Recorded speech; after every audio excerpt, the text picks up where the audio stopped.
This might actually not hold because of that. Hmm. On second thought, we'll see. We'll see. We'll see. We'll see how this goes. I may have to run this back because I completely forgot. There was one thing I was supposed to do. I was supposed to not reset. I was supposed to update my computer, and I completely forgot to do that. So now I'm actually low key scared that my computer is going to shut off during this because I don't remember when it was set. But we're here, so we will ultimately see. We may ultimately end up running this back. Hopefully, the stream stays on, the stream stands tall, and the update that needs to happen with this can happen later. Hopefully, but I don't know. You know how these things work.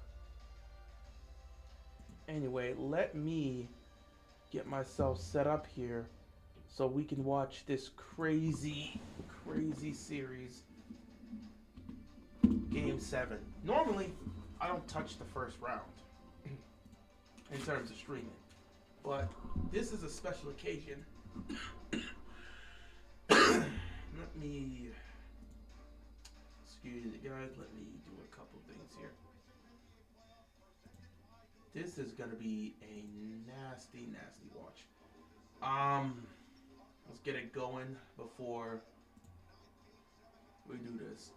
But yeah, ladies and gentlemen, boys and girls, children of all ages, welcome to Game 7 of the first round between the Boston Celtics and the Philadelphia Philadelphia 76ers. You could tell I am clearly not ready. So yeah, Sixers versus Celtics. This right here is going to be a chaotic game. Jason Tatum is not playing. He was out tonight. And we got a lot of conversations that we're going to have here about the Sixers, the Celtics, this matchup as a whole, and the ramifications that could come from whoever loses this game. So we're going to start off with Maxey going to Embiid. Embiid mid-range is good. Embiid is going to start the scoring off here. Sixers get their first shot to go in. Embiid with the mid-range. So with no Jason Tatum, it's going to come down to Jaylen Brown being the guy. Obviously, he's going to need help, but it will come down to Jaylen Brown. And speaking of it, Jaylen Brown with the ball. Getting a screen, pops the three. No good. Rebound goes to Embiid. Embiid, he's going to push it to VJ Edgecombe.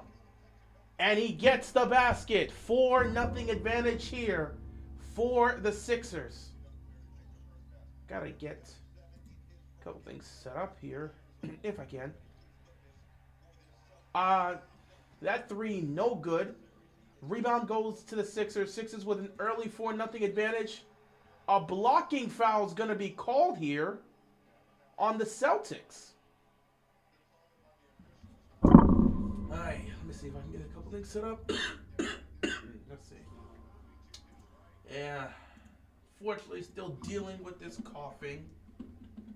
That's just how it is whenever spring comes around. So we go. Embiid pops a mid-range. No good. Rebound goes to Brown. Brown gets it to White. White is going to drive. Look, they're going to pop the three. Celtics, no good. Rebound again goes to Embiid. Sixers off to a great start here. Making some nice stops. Celtics can't buy a three right now. Meanwhile, Paul George goes to the basket and slams it on Derek White. 6-0 advantage here for the Sixers. Jaylen Brown being guarded by Tyrese Maxey and throws it to the bench. Turnover here. What a terrible start for the Boston Celtics.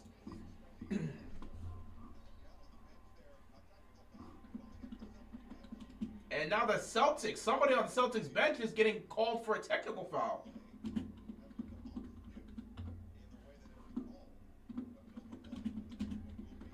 I was about to say. So they just gave him a warning.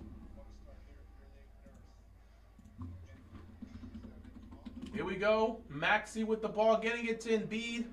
This is a nightmare situation. Paul George gets it. Oh, he was trying to get it to Kelly Oubre, who wasn't paying attention. Jaylen Brown, layup. He misses it. Good defense. Good defense followed by another great defensive play by the Celtics. The ball gets smacked. Sixers get it. They throw it up ahead. It gets intercepted.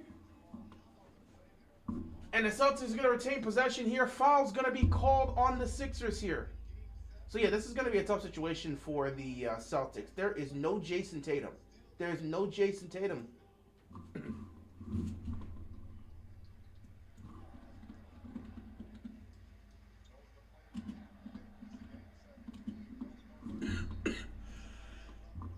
And now you get a moving screen. Offensive foul being called on the Celtics.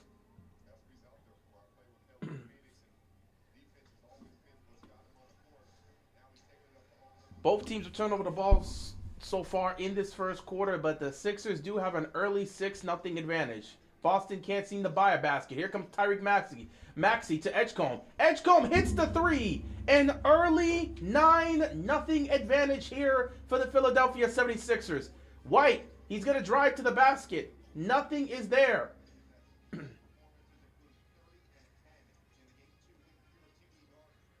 The Celtics right now look lost. They're trying to get a shot. White's going to just throw up a three, and he splashes it. First basket of the game here for the Celtics. This is where things are going to be tough. If they're not hitting their threes, I don't know what they're going to be doing in this game. Maxey for three. In and out. No good. The ball gets popped in the air, and it is recovered by Jaylen Brown, who's going to push the pressure. Another three-point shot missed by the Celtics. The ball goes up ahead, and B passes it to Maxey, and Maxey finishes with a layup. 11-3 start here for the Philadelphia 76ers in Game 7. The Celtics on the verge of blowing a 3-1 lead. Jaylen Brown, mid-range, no good. Maxey gets the rebound. The Sixers coming with the juice early on. Oubre for three.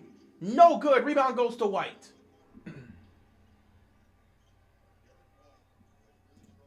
Derek White's been having a very tough start to the playoffs. And he's going to get the foul call. Smart play by Derek White to get VJ called on this foul.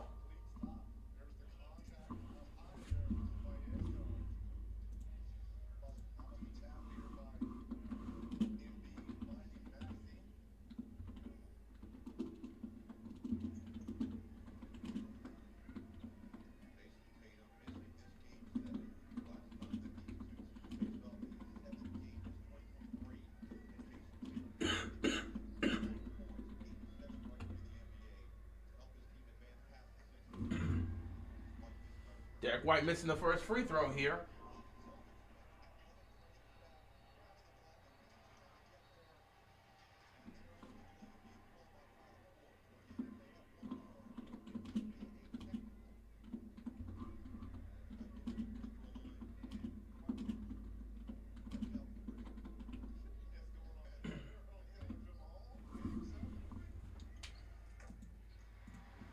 Derek White misses the first free throw, makes the second one. It's an 11-4 start here for the Philadelphia 76ers.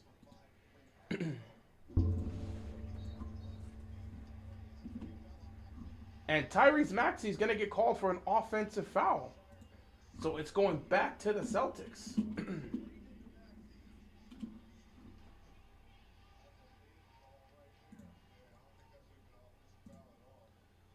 That is not an offensive foul. That is a terrible call. That is actually a terrible call.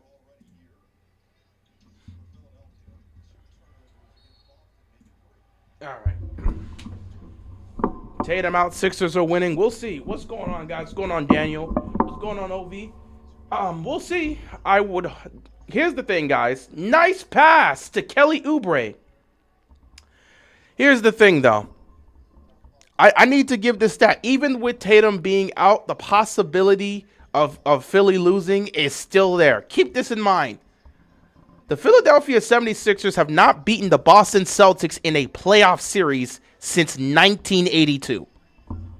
The last time they beat the Boston Celtics in the playoff series was 1982. They won a Game 7 to go to the NBA Finals to take on the Lakers. A game series they lost, by the way. Lakers won that championship. But that's the last time the 76ers beat the Celtics in a playoff series. 1982. They won that game 7 to go to the finals. So we are well over 40 years since the Celtics have taken a playoff series loss to the Sixers. They're not going to get a better opportunity than this. So they need to take advantage. At the same time, I've seen the Celtics find ways to rally and win games like this. I have not seen that with the Sixers when it comes to the postseason. So we're going to find out tonight. Embiid's out there with Maxey and VJ and Paul George. Edgecombe for 3. He can't hit it. Embiid fighting for the ball. He can't get it. Paul George fighting for the ball. The ball's going everywhere. And the ball's going to go out of bounds. It's going back to the Celtics. So yes, there is no Jason Tatum. There's no Jason Tatum. That's huge. At the same time, this Celtics team was the number 2 seed in the Eastern Conference without him. So you can trust that they will be able to execute at home down the stretch, which is why I don't feel fully comfortable saying the Sixers are going to win this one. Even though I feel like they should, with Embiid out there, because they don't have any answers for Joel Embiid. They have no answers for Embiid. If Paul George just gives you half of what he gave you in Game 6, if Maxey can also play well, if Edgecombe can continue to pick his spots where he's contributing offensively, I think you could get a win here, especially because the Celtics are a little bit undermanned with Tatum not being out there. But at the same time, they found ways to win. This is where you're going to have to rely on Jaylen Brown, who was an MVP candidate this year because he led the Celtics, who, by the way, were expected to fall off. He led them to a top 2 seed in the Eastern Conference before Tatum got back. But now Tatum's out for Game 7. It's time for Jaylen Brown to step up. But here's the thing. If you look at it, historically, Jason Tatum has always been the guy for them, especially in Game 7s. Go look at Tatum's numbers in Game 7s. He shows up. The one time he didn't show up, he was hurt. He twisted his ankle in Game 7 against the Heat. But when you look at Jaylen Brown has not been great in Game 7s. He's going to have to step up big today if they're going to want to win. Last time he was in this position was when Tatum, again, like I said, hurt his ankle against the Heat in Game 7, and they asked Jaylen Brown to go be the guy, and he showed he couldn't do it. So now we're going to find out if he can do it again. We're going to find out if he can actually do it this time, because there is no Tatum's on the court, but he's hurt, so Brown has to do it. No. Jaylen Brown was an MVP candidate and led this Celtics team to a top 2 seed. Now you need him to win a Game 7. Can he do it? We're going to find out. As for the Sixers, you're not getting a better opportunity than this. You're not. Who do you got in the 2 games tomorrow? I'm going to take the Cavs to beat the Raptors. I got Cavaliers. Cavaliers probably should have won that game. You get a crazy miracle shot from RJ Barrett that bounces up and bounces in. If it wasn't for that, the Cavaliers move on. So the Cavs are going to probably win Game 7 and definitely back at home. As for the other game, I got Detroit. Orlando died. Orlando died on the court. They had a 24-point lead. They were dominating these guys, and then they just died. It's not like the Pistons were playing lockdown defense, and it's not like the Magic were taking terrible shots. They just couldn't hit open looks. They missed 23 straight shots. In fact, in the second half, their final 28 shots, they missed 27 of them. They missed 27 of their last 28 shots in the game. The only shot they made was a dunk when the game was already out of hand. Meanwhile, for the Pistons, Cade Cunningham, who if you didn't believe was a superstar, you have to start believing he's emerging as a superstar. Cade Cunningham has put his team on his back with their season on the line. They are the number 1 seeded team, 60-win season. Detroit can't go out like this. They go down 3-1, and in games 5 and 6, Cade put the team on his back, executed, and made the shots he needed to in the biggest moments in the fourth quarter. I'm trusting in Cade to get this done in a Game 7. Paolo has been inconsistent, and I don't know if Franz Wagner's coming back. I don't know if he is. I don't know if Franz will be ready for Game 7 tomorrow. I'm trusting in the Pistons to get the job done. I'm taking the Pistons to win in 7 tomorrow night, and I'm taking the Cavaliers, who should have won yesterday, to beat the Raptors in Game 7. I got Cavs and I've got Pistons. 15-6 game here. Peyton Pritchard pops the three, no good. Rebound goes to Maxey. The Celtics right now are coming out incredibly slow. They're coming out incredibly cold. They just can't get any sort of rhythm. Meanwhile, Embiid tries to dance on. Ooh, nice pass by Embiid. Finds a cutting Kelly Oubre for the dunk. 17-6 advantage here for the Philadelphia 76ers. Another three-point attempt here for the Celtics, and again, it just seems, this is the thing I talked about the Celtics. The one time they actually broke through and won a championship, we could talk about a lot of things. Oh, Kelly Oubre. He gets blocked. Good defense there by the Celtics. This is what I've talked about with Boston, and that's been their biggest problem for years now. The one time they fixed the problem, they won the championship. We could talk about them going up against teams that were injured and it being a soft ring, but a ring is a ring. 2024, when they won the championship, they had Drew Holiday, they had Kristaps Porzingis. But you had somebody that could at least stop this aspect of, oh, let's just jack up a bunch of threes. We're going to over-rely on the three-point shot. Drew Holiday's not going to do that. If the threes aren't hitting, he's going to try to drive to the basket. He's going to try to initiate contact. He's going to try to set his guys up for easy looks in the paint, as well as set guys up in the perimeter for three. Like, Drew Holiday also has a nice defensive piece. Derek White for three, he hits it as a nice defensive piece. So he's giving you great defense and can give you some playmaking. A guy that can also finish at the rim. There were a various of other ways in which the Celtics would attack you if the three-point shot wasn't hitting. But prior to them getting those two guys, Embiid, mid-range, good. Embiid is starting this game off well. The Boston Celtics, other than 2024, the Celtics have had this mindset, this philosophy of nice shot by Jaylen Brown, mid-range is good. 19-11. But the Celtics have had this philosophy of shooting as many threes as possible. We'll live by the three, we'll die by the three. But the thing about it is, when it comes to their offensive game plan, if they're not hitting threes, they don't really know what they want to do. Like, they don't know what to go into if the threes aren't hitting. It's like their offense dies if they can't get a three-point shot. Jaylen Brown was fouled by Maxey. He's going to the free throw line. So with Boston, if these threes aren't hitting tonight, there's a very real chance they could lose this game. If they can't hit any threes as a collective group, they're going to lose because they don't really know what they want to do if the threes aren't hitting. They don't really have an offensive game plan past that, which is weird to say for a team that's won a championship. But when they won the championship, they had Drew Holiday and Kristaps Porzingis. Porzingis, again, is a guy that's going to work in the paint. You're going to get a big man that's going to work in the paint. The big man that can also shoot threes, by the way. So he can definitely come out of the perimeter. He can stretch your bigs as well. So they had the weaknesses that they had in previous years that stopped them from winning a championship. They addressed in 2024 and won the title. But now when you look at this team, again, this is not a team that's really built to win the championship. Maybe it could get to the finals, but this Celtics team's not built to win the title. They weren't expecting to even be in this situation because when Tatum tore his Achilles last year in the playoffs against the Knicks, everyone's like, wrap it up. Next season's done. It's a lost year. But Jaylen Brown and this collective group of individuals played so well that they gave themselves a chance to compete. And then Tatum comes back earlier than expected, and now they look like this contending team that could go win a championship. Yet here you are, in a playoff series against the Philadelphia 76ers, who probably shouldn't even be here based off of how their season went, that snuck in via play-in, which, again, they would have not been in that situation if Embiid was healthy. Another year where Embiid was not healthy, by the way, and he actually missed a good chunk of time in this series because he dealt with surgery. Embiid for three, no good. He dealt with surgery. He had to get surgery for his appendix. So he missed time in this series. The Sixers really shouldn't be in this spot, and yet they have a Game 7 where they have the advantage.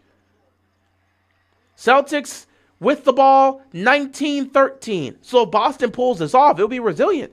But would anyone be surprised with this Philly team actually having a healthy Embiid winning?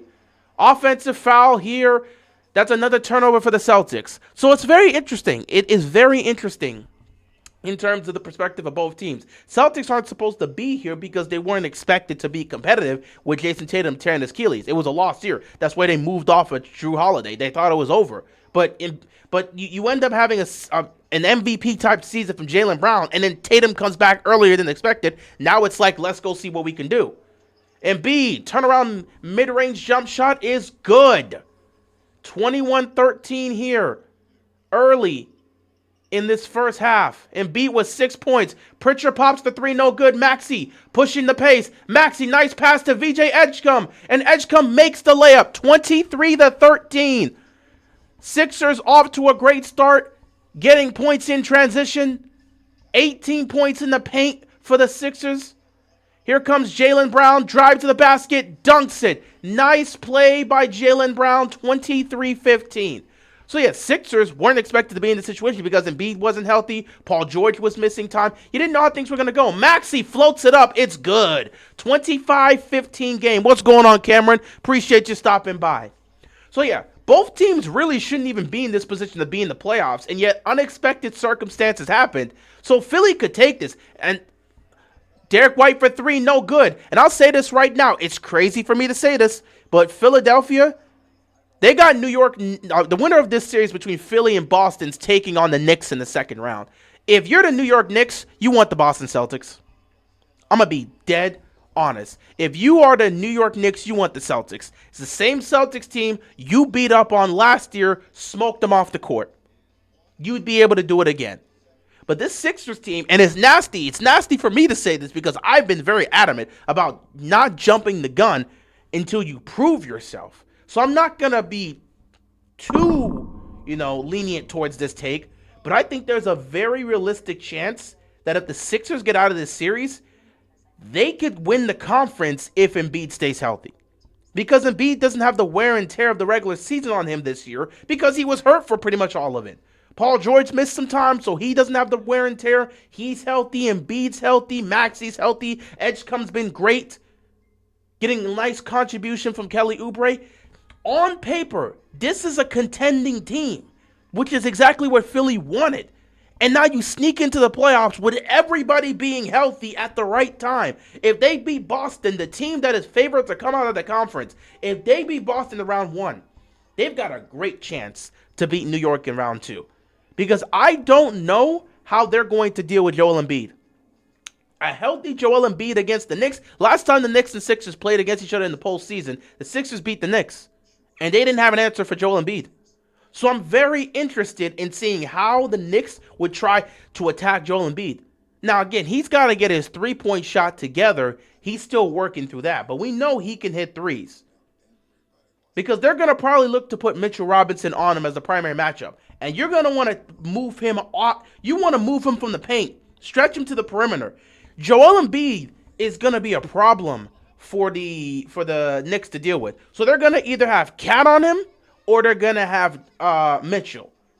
That is a very, very, very beneficial matchup for Joel Embiid. It's going to be tough.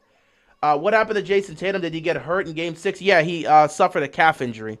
So he hurt his calf. He hurt his calf in Game 6. And because of that, he's out for Game 7. Obviously, with the calf injury, it's very iffy, but you could play on it. However, if you play on a calf injury and overextend, you could tear your Achilles. And he just came back from the Achilles tear. They cannot risk putting him out there. So if they win this series and go into the second round, Jason Tatum's not touching the court unless he's 100%. Like, that calf injury has to be perfectly fine for him to come back out there because they can't risk him tearing his Achilles again. That right there, back-to-back years of tearing your Achilles, that could seriously derail his career. So, yeah, the Celtics, they've gotten this far without him in terms of being a top 2 team in the East. They can win one game without him. You would hope that a team that had Jaylen Brown be in the MVP conversations, that was one of the best teams in the Eastern Conference, you would hope that they can at least get it done without him. Now, this is a little bit difficult to factor in because Joel Embiid was not playing for much of the season, so they didn't really have to deal with this Celtics team with Embiid and Paul George and Tyrese Maxey and VJ Edgecombe. So now they're dealing with these four, and it's bringing some problems. It is absolutely bringing some problems. It is absolutely bringing some problems, but if the Celtics get out of this, they're going to earn it. If they get out of this, props to them. With no Jason Tatum, it will be one hell of a performance if these guys can get out of it. But again, I haven't seen Philly beat Boston in the playoffs ever. Last time they won a playoff series against Boston was 1982. So I decided to stream Game 7 specifically because we might see the Sixers do something they haven't done in 40 years. Beat the Celtics in the playoffs. And Joel Embiid's talked about how tired he is of losing to them. Paul George for 3! He splashes it, 28-15. The Sixers are on it right now. First quarter, game 7, and the Sixers continue to eat. Paul George is on fire right now. Here comes Pritchard. Nice passing to the corner. Another missed three by the Celtics. Rebound goes to Edgecombe. The Sixers right now are taking control in this first quarter. They're shooting 65% from the field. Boston's shooting 29% from the field. Here we go, 28-15. Embiid, mid-range, good. Philadelphia is up 30-15 here in game 7, and they continue to cook with under 2 minutes left to go in the first. Jaylen Brown to the corner. Back to him, being guarded by Edgecombe. Brown, gonna try to dance, puts up the mid-range. It's good. Nice, tough shot by Jaylen Brown. He's gonna have to continue to cook here. They're gonna need him to be great today. Jaylen Brown, 8 points, 3 of 7 from the field. He's gotta keep shooting. They're gonna need him. Paul George, nice spin move by George. George to the basket. George turns the ball over. Pritchard takes it away. Here we go, a 3 for the Celtics. No good. Embiid gets the rebound. The Celtics can't hit their open threes. Embiid throws it down the court for Paul George. Paul George being guarded one-on-one by Pritchard. Paul George just pops it. No good. Celtics with the rebound, a minute to go here in the first quarter. Sixers up 30-17. Here comes Brown. Paul George on Brown. He's going to pass it out to Pritchard. Pritchard being guarded by Kelly Oubre. 7 seconds on the shot clock. Pritchard floats it up. Nice lob.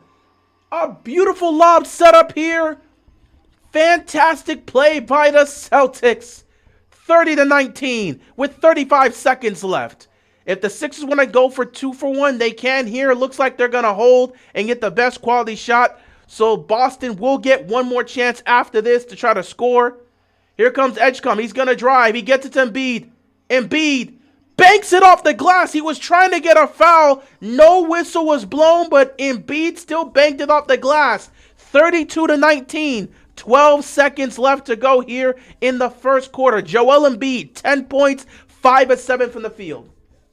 Do you think that Boston Celtics wins tonight's game? Maybe Jason could be playing it. If they win tonight, Jason Tatum will be playing in the second round. Yeah, he's going to play it. If they win tonight, he'll be back. It's not a cap situation that's going to take up the entire second round. He'll be back for the second round against the Knicks if they make it. So he'll play in the second round if the Celtics win tonight. 3 seconds. Pritchard loses the ball. Pritchard loses the ball. It gets taken away, and that's going to end the quarter. Early dominance here by the Philadelphia 76ers. They're up 32-19. Oh, my goodness. What a start for the Sixers. Can they keep it up, though? That is the question. Can they keep it up? Joel Embiid with 10 points. Matter of fact, let me go take a couple look here. I want to see the early stats in this game. 32-19 is the score here after one. Paul George, 5 points, 2 of 3 from the field. Joel Embiid leading all scorers with 10 points, 5 of 7 from the field. Kelly Oubre, 4 points, 2 of 5 from the field. Tyrese Maxey, 4 points, 2 of 3 from the field. And VJ Edgecombe, 9 points, 4 of 5 from the field. The Philadelphia 76ers shot 65% from the field in that first quarter. Meanwhile, Boston shot 35%.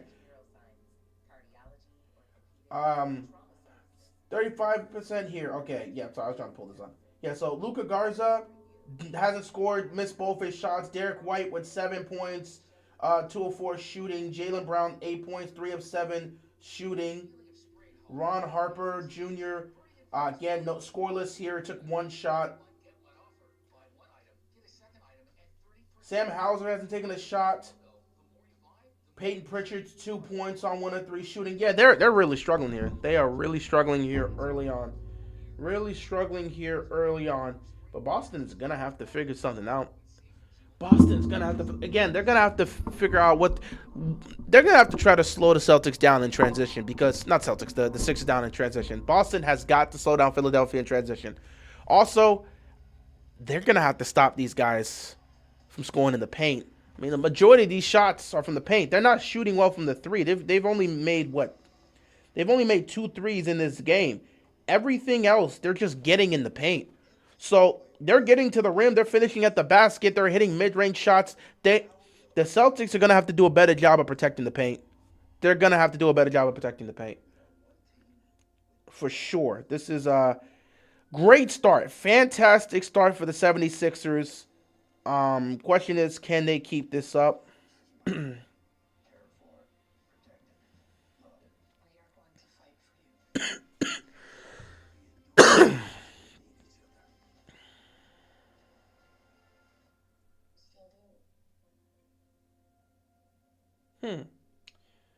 have sworn. Oh, there it is.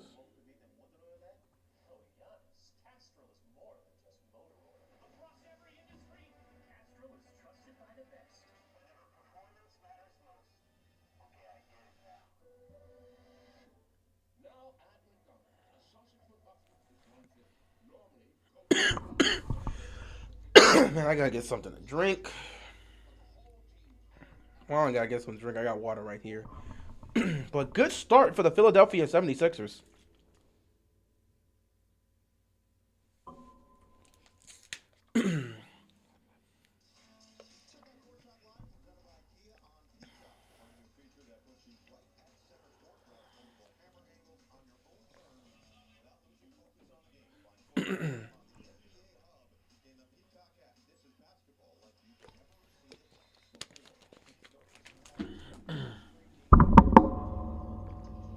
All right, here we go. Started the second quarter here. Sixers dominated the first.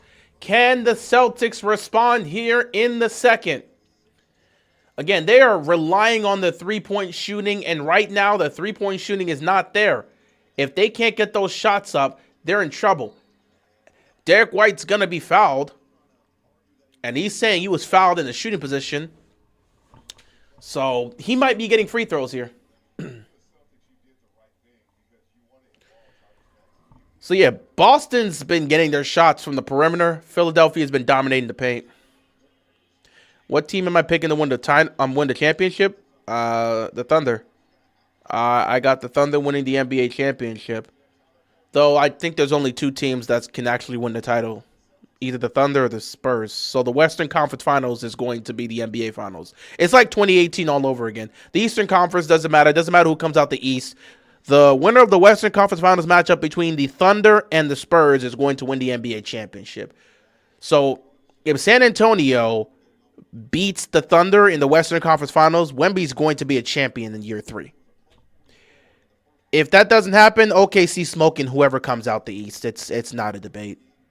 Be it Cleveland, be it New York, OKC smoking them off. It's not even going to be a conversation. So I got the Thunder winning the championship because they are the defending champions. They've been the best team in the league, and until you can dethrone them, I see no reason to come off that.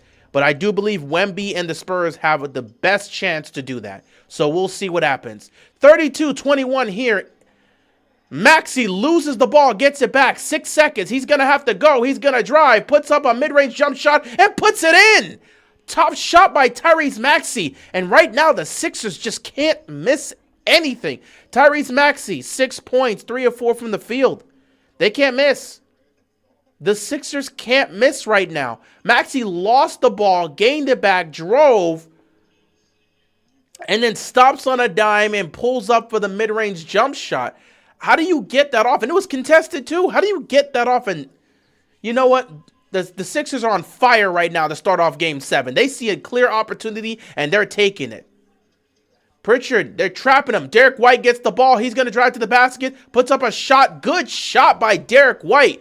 Derek White coming alive here to start the second. 34-23. Derek White, he's got 11 points to lead all scorers for the Celtics.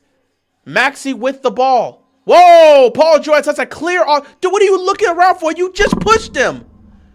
What is he talking about? He looked at the ref so confused. You just pushed him. Clear offensive foul. That was a clear offensive foul by Paul George. I don't even know what he's thinking there. 34-23. Here comes Derek White again. Derek White gets to the basket, puts up the shot. It's good. Celtics coming alive. Derek White leading the charge. Derek White has been terrible in these playouts so far. This is a game you need him to show up. Somebody has to come alongside Jaylen Brown because with no Tatum, somebody's got to step up here. Philly trying to silence the crowd. 4 seconds here. They got to put up the shot. No good. The Celtics defense making stops here. 9-point game. Derek White nearly popped the 3. He's going to get it back. Oh, here we go. You got to call a timeout if you're Philadelphia. You got to call a timeout if you're Philly. It's a 7-point game. Embiid is on the bench. You got to call a timeout if you're Philly. There it is. Timeout Philadelphia. The Celtics starting off this quarter on a good note, going on a little run here. It's a 7-point game. Timeout Philadelphia. But yeah, I'm picking the Thunder to win the championship. In terms of who's coming out of the East, in all honesty, I don't know. I'm just being honest here. I don't know what happens. It depends on what happens tonight. I picked the Celtics to come out of the Eastern Conference. If they lose to the Sixers, I don't know who's going to the finals. Maybe that finally opens up the door for the Knicks to go to the finals. Maybe Cleveland finally gets themselves together and gets to the finals. Or maybe this is the year Philadelphia finally goes to the finals. Either way, I'd have no clue as to who's going to the finals if Boston loses. If Boston wins, my pick remains the same because I picked them to go to the finals and lose to the Thunder. But, you know, we have to see how that's going to go.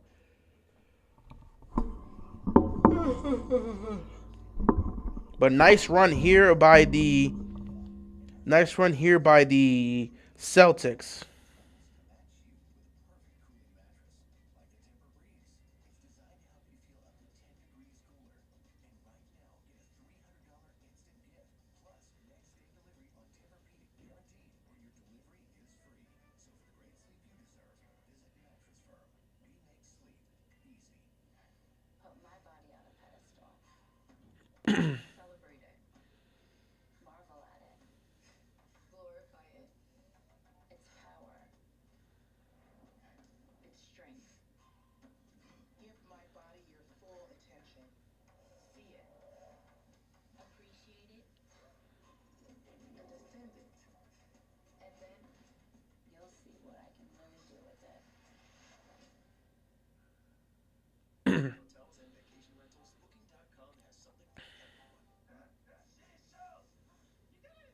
All right.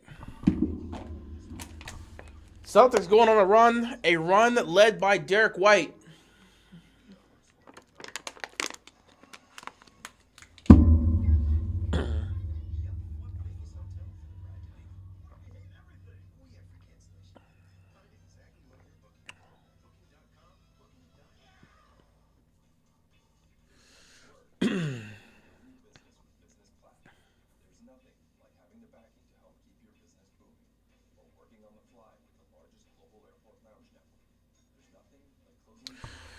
This is a good start for Derek White. He's been very poor in the playoffs. He has to show up here tonight and big. He has to be aggressive, which he's been. And the good news is he's not really settling for threes.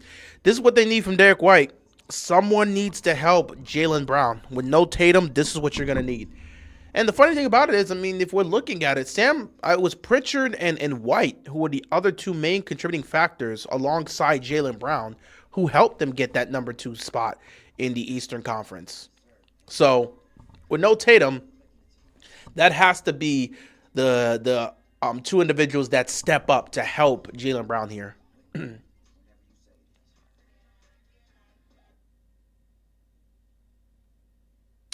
we'll have to see. Anyway, we are back at it. Celtics on a run. Sixers up by 7. But got to get themselves together. Celtics starting off this quarter on a high note. Paul George with the ball. Foul on the play. Foul on the ground, so they'll just inbound the ball.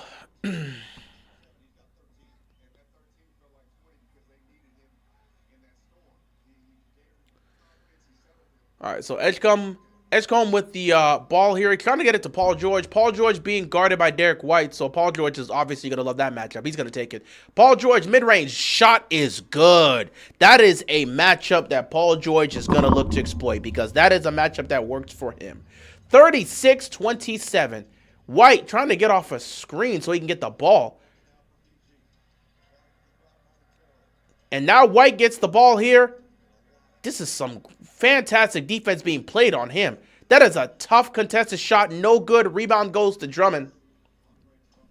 Andre Drummond has been a great piece for Philadelphia here. Here comes Maxey. Maxey floats it up. No good off the rim. Could not fall in. Here comes the Celtics. Pritchard pushing the pace. Being guarded by Paul George. Trying to get help on a screen. And now he's driving to the paint. And nice pass here. Oh, what a play!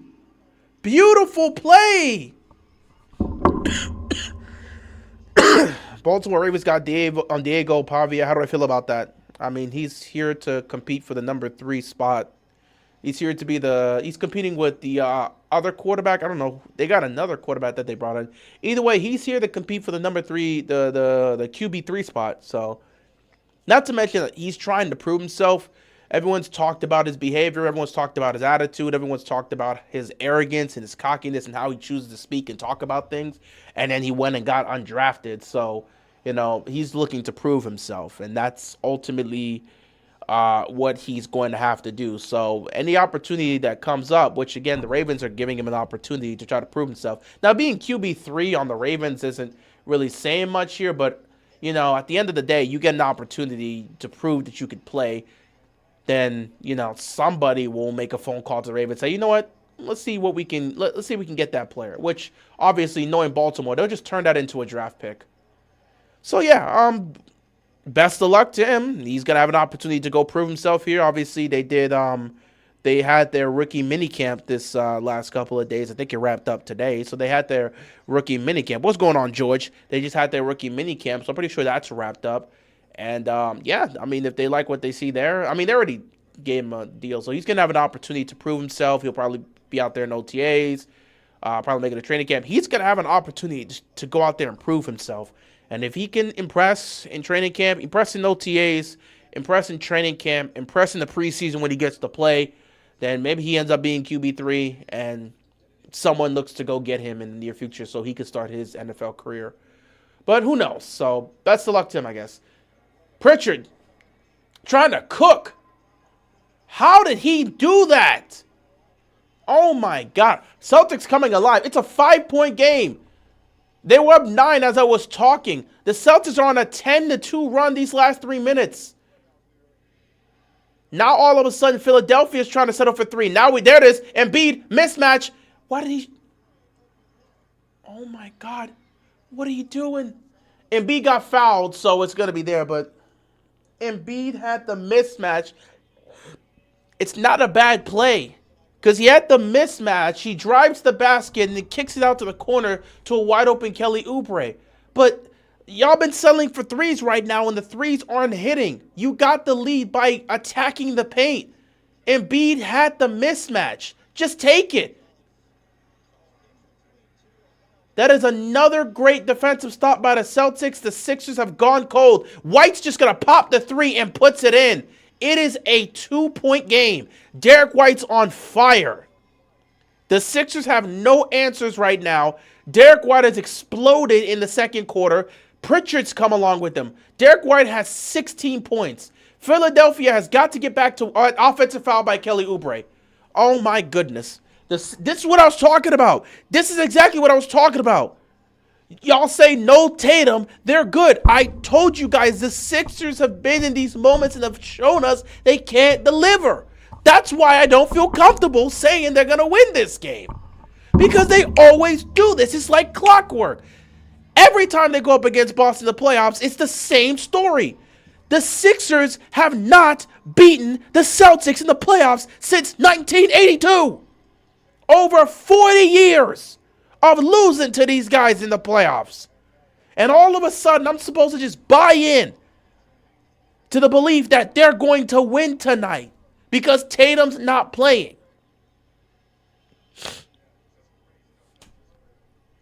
No. I think the Sixers have a fantastic chance and they got a great chance to win this, and they got a great opportunity to take advantage of the situation. It's unfortunate Tatum's not playing, but the Sixers got an opportunity here. And now the Celtics have taken the lead. Sam Pritchard just hit a three, 37-36. This is why I never trust Philadelphia. This is why you never trust. They do this every single time. It's up to them to figure this out down the stretch. Embiid, mid-range, no good. And now it's going to be a foul on the Celtics. All of a sudden, Sixers can't make a shot, and the Celtics are hitting all their threes. This happens every single time like clockwork. This is why I don't trust the Philadelphia 76ers for nothing. I don't trust Philly. I don't trust New York because they always find a way to get in their own way. I don't trust Cleveland because why should I trust Cleveland? They've shown me nothing to believe in.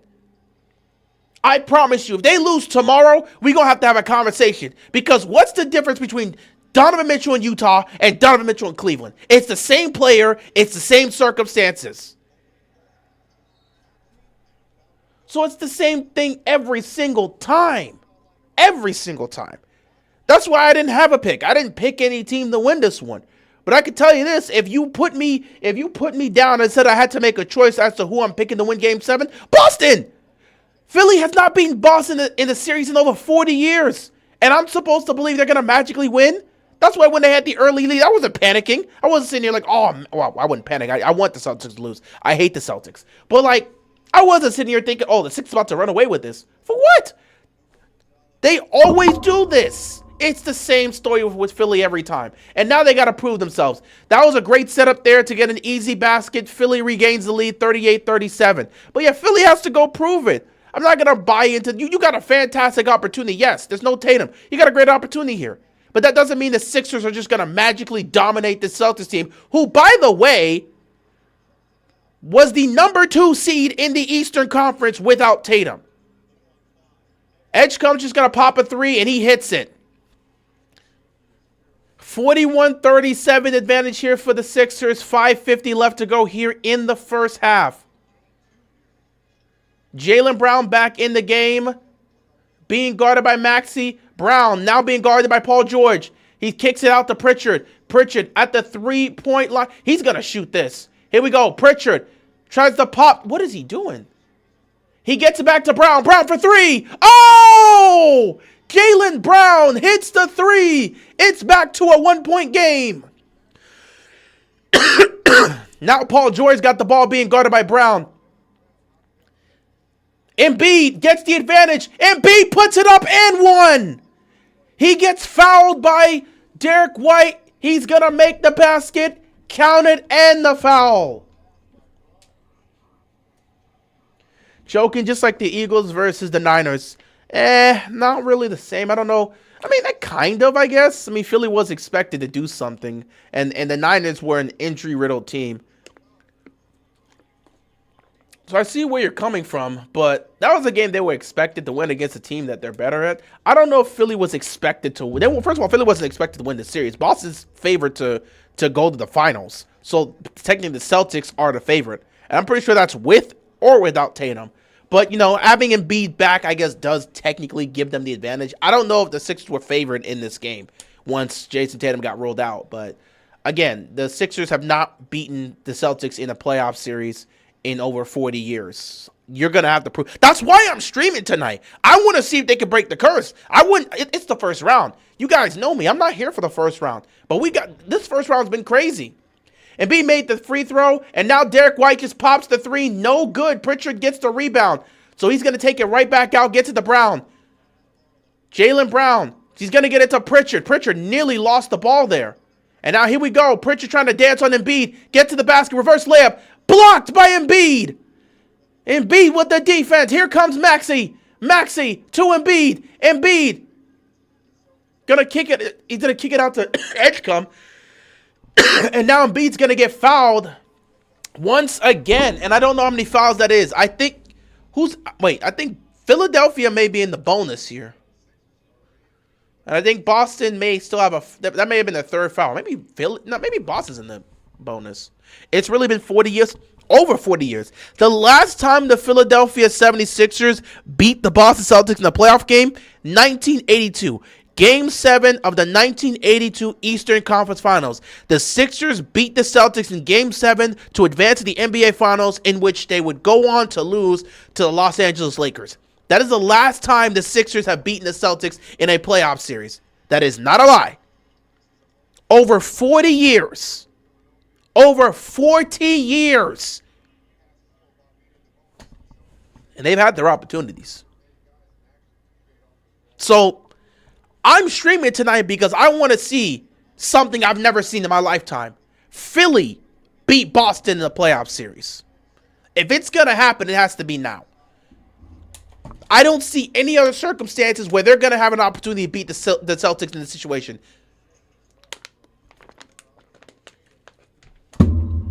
Embiid misses the first free throw, makes the second free throw. 4:30 left to go here in the first half. Embiid with 14 points, 4 rebounds, and 5 assists. Jaylen Brown trying to dance. Spin move. Puts up the shot. It is good. That is pure right there. Jaylen Brown getting comfortable. Getting comfortable. 2023, I really thought they had him. Yeah, they did. Until Jason Tatum revived himself. Edge come for 3. Can't hit it. Rebound goes to the Celtics. Here we go. Derek White. He might just pop the 3 right there. Ooh, close. Brown, open. Oh, he lost the ball, but he got it right back. Lost it, but got it right back. And now he's going to have to kick it out to Derek White. White, he's going to drive. White at the basket. He can't get it. Rebound goes to the Sixers. They're going to push the pace.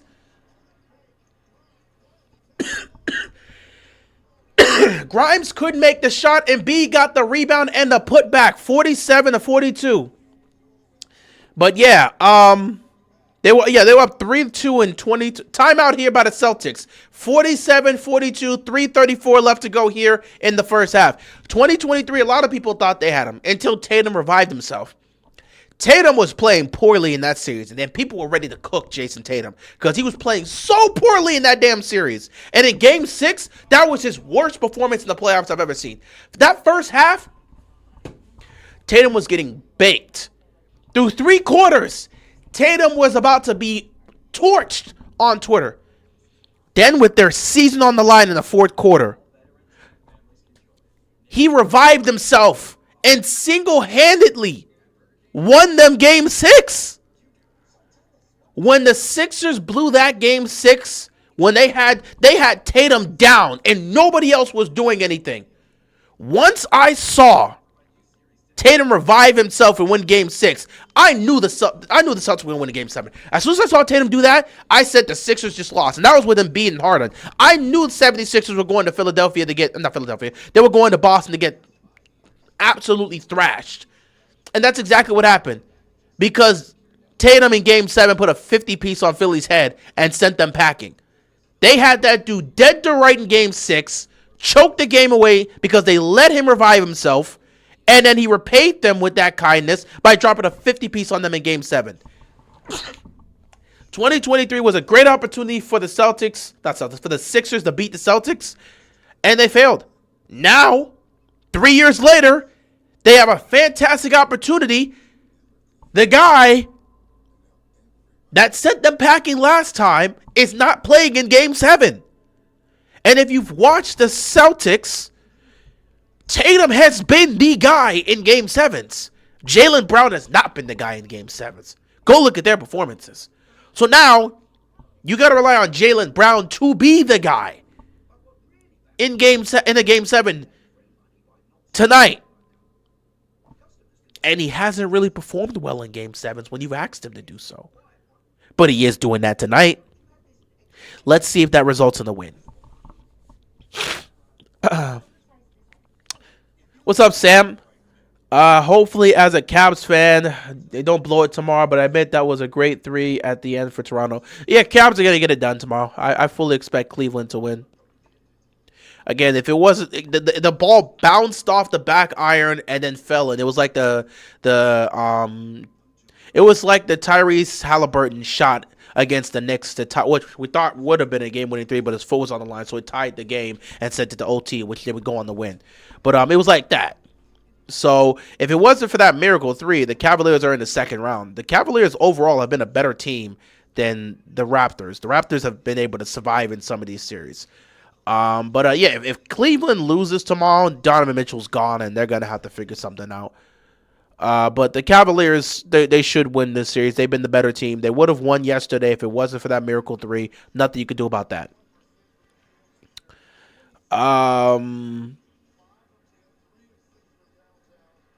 Magic are about to blow a 3-1 lead, just like they did in 2003. Yep. And the funny thing about it is, we heard reports that no matter what happens in the playoffs, the Magic's coach is getting fired. Imagine blowing a 3-1 lead. He was fighting for his job. Beating the number 1 seeded Pistons, a 60-win Pistons team? Dude, that would have been amazing. You would say, hey, maybe we should consider keeping him. But, bro, they blow this 3-1 lead. You don't even have to wait for them to fire you. You can resign tomorrow night if they lose. I'm just being honest. They're planning to fire him anyway. You blow this 3-1 lead, hey, man, you can pack your bags and resign that night. Happy birthday, man. Happy birthday. Embiid, mid-range. Off the back iron. Now, it rolls around the rim and just doesn't fall in. Hauser just pops the 3 and puts it in. Sam Hauser comes off the bench and immediately splashes a 3 for the Celtics.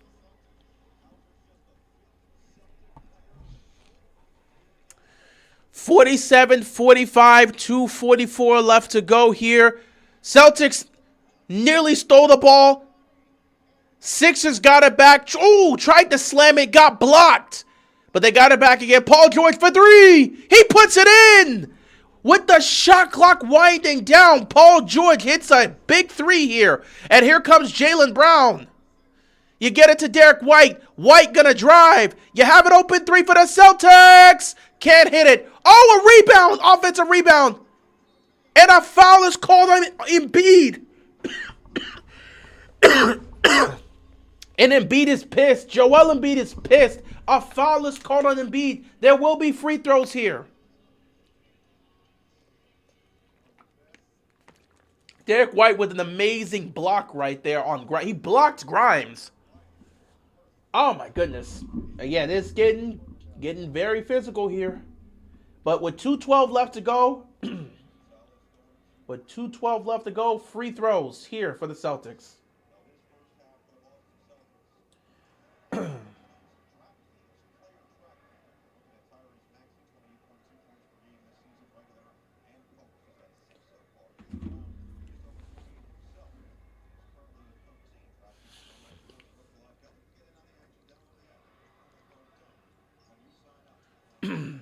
Wow.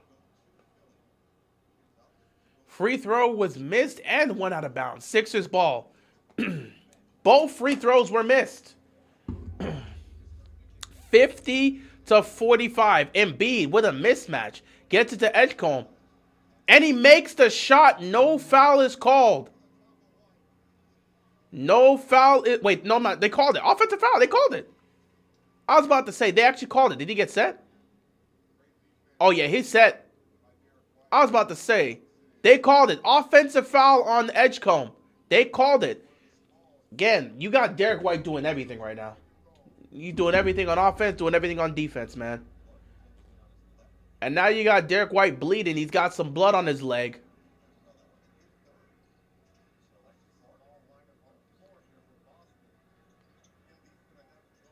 Here comes Jaylen Brown being chased by Paul George. Brown over George. Misses it. Great defense by Paul George. And a loose ball foul is going to be called here on the Celtics. And I think the Celtics are over the limit, so Embiid will shoot. Yeah, Embiid's going to shoot free throws. I'm seeing it right now. Celtics over the limit. Joel Embiid will shoot free throws. Yeah, Gonzalez. Oh, he's not bleeding on his foot. There was blood that went. You end up seeing his leg. But yeah, he's bleeding on his hand. That's a nasty gash. So Derek White is bleeding. He's bleeding on his. He's blowing it right now. But yeah, he's bleeding. They'll get him patched up during halftime. I said on his leg. I think it kind of went on his. It's fine. He was like wiping it. It's fine though. But we know where the injury is. So they're gonna patch him up. They'll patch him up during halftime. Embiid makes the first free throw, 51-45. So yeah, Derek White's gonna make the he's gonna get patched up at halftime. Embiid makes the first free throw. We got 2 Game 7s tomorrow. Orlando and Detroit at 3:30, and then Toronto and Cleveland at what 7:30, 7:45 ish. Either way, we got 2 Game 7s. What did I say about the Eastern Conference? It's wide open and anybody can take it. Notice all 3 Game 7s in the first round were all from the East. Lakers didn't blow it against the Rockets. The Nuggets lost to the Timberwolves. And who else? Who else? Who else? Hold on.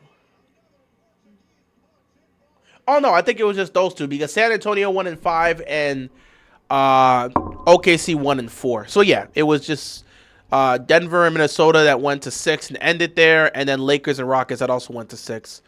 51-47 here. Maxey to the corner for Edgecombe for 3. No good. The ball is out of bounds, and it's going to be a foul that is called on the Celtics. Another loose ball foul. So Embiid will once again shoot free throws. Do I like Calais Campbell coming back to Baltimore? Yeah, it's another veteran piece that you can add to the D-line. The guy can still play at a high level. You want to add depth pieces to the D-line. That's great. Fantastic signing. Glad to have him back. Another big body that you could put. A guy that's going to help stop the run. A guy that can still rush the passer and get to the quarterback. And a guy that you put on special teams and he can block kicks.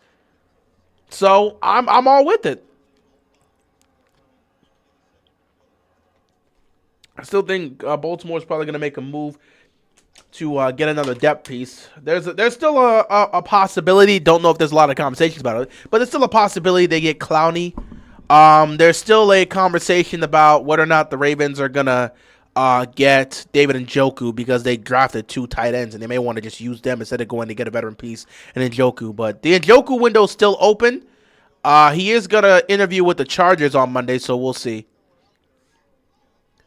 And then, what else? What else? So, edge, tight end, obviously the center situation. EDC said he might trade for a center. Nice shot right there. Another 3 hit by Derek White.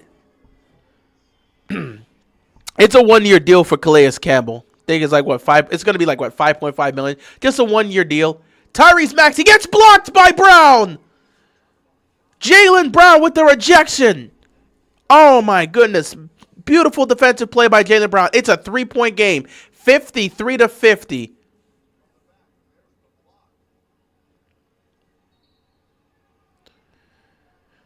Uh, 10 seconds. Maxey gets it to Embiid. Embiid. Spin, bro. Spin. Embiid right now is really trying to set up his teammates. Like, Embiid has improved in his passing. So he's trying to set guys up that are cutting to the basket. And that just gets thrown out of, that gets knocked out of bounds by the Celtics. 4 seconds on the shot clock here. They got to get something up. Embiid, 4 seconds. Puts it up. No good. Rebound goes to the Celtics. 3-point game here. Jaylen Brown. He's going to get past Paul George. And he's going to try to slam it. But he got rejected by Embiid. What a defensive play by Joel Embiid. Jaylen Brown tried to get a poster on Embiid. And Embiid said no. Not in. No way. Not on me, buddy. 15 seconds left to go here in the first half. It's a 4-second difference between the shot clock here. Maxey, step back, hits the mid-range jump shot. 55-50 with 6.9 seconds left to go. Yeah, shout out to Calais Campbell. He's part of the 08 draft class, and he's still playing today. You got just under 7 seconds. Can they get a shot off here? Here we go. Derek White, 3 seconds. Derek White, he's got to put it up. He gets rejected again by Embiid. Embiid with another block. Another defensive play by Joel Embiid. You are not going to score on him in the paint. And we have reached halftime. The Philadelphia 76ers are up 55-50 against the Boston Celtics. Second half coming up. I have to go handle a few things, so I will be right back. But second half coming up. Before I go, let's read off some numbers here because this has been an eventful first half.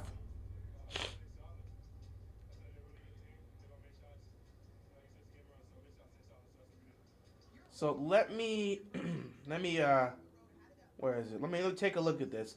All right. Before I head out for a minute to do some stuff here for halftime, we're gonna take a look at some stats here.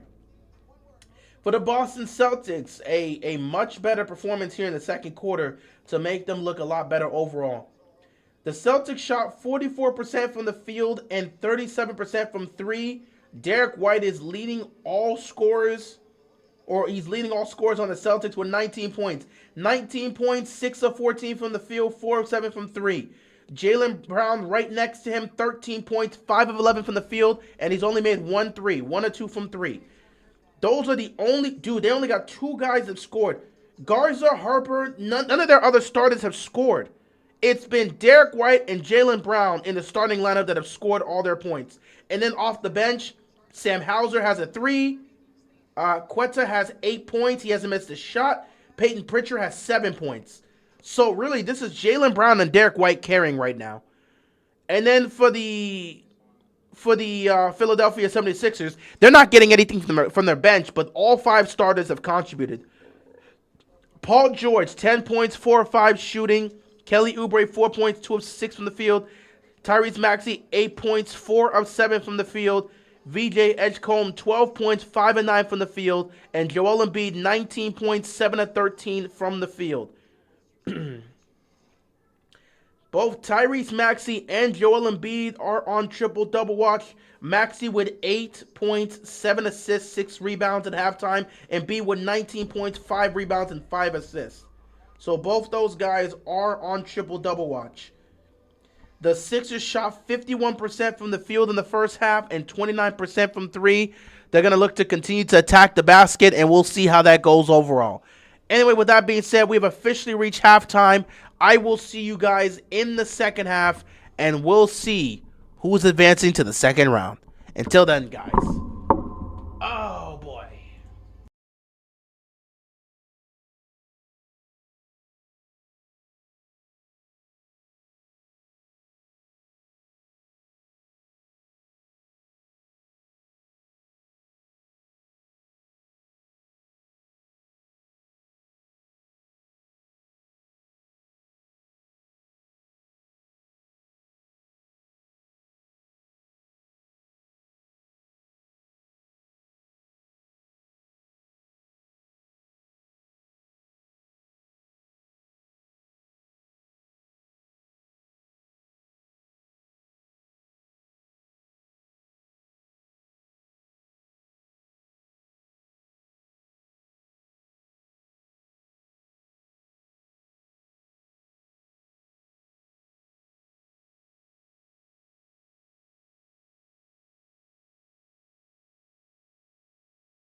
Here we go. Second half here. Winner advances to the second round. Loser goes home. Will Philly be able to break the 40-plus year curse, or will Boston do what they've always done to Philly?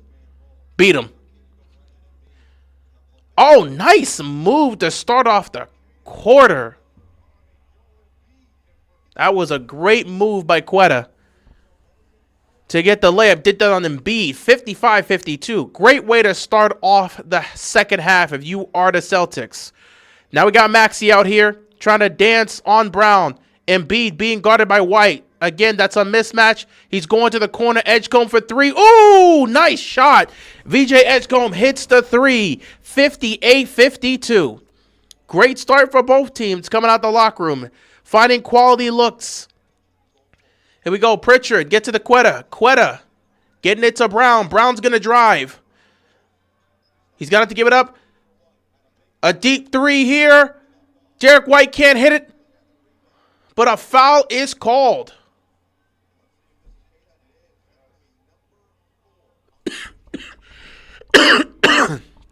They called that foul on Keita. That's going to be number 4 on him. And he's going to have to go to the bench. That is rough. It's Paul George's birthday. Congrats to him. You know, it'd be really good if Paul George can help deliver a win for Philadelphia on his birthday. Break a 40-year curse on your birthday, and you'll be loved by the city. 58-52 here. Maxey with the ball. Trying to find some space. Maxey, deep three. Puts it in! They just let him take a wide-open three like that. 61-52. Why did they just let him take that three? Granted, it was a deep three, but he was open. Pritchard, pressure on him. Get to the Brown. Brown's going to pop the three now. He's going to try to respond. No good. Rebound goes to Embiid. Embiid gets it to Maxey. Maxey coming down the court. He might be feeling hot. He might pop this one again. Maxey drives. Gets it to Embiid. Embiid pops the midi. No good. Rebound goes to Brown. And Brown's going to push the pace. He gets it to White. White got 2 defenders on him. He's going to push it back out. He's going to take it right back. He's got Embiid on him. He's going to pop the three over Embiid. No good. Celtics pick up the offensive rebound. Back to White. White for three. No good once again. Embiid gets it, and he's going to be fouled. And that's 2 fouls already for the Boston Celtics. Not a good way to come out of the locker room in terms of picking up these fouls. But Philly right now has a 61-52 advantage over the Boston Celtics.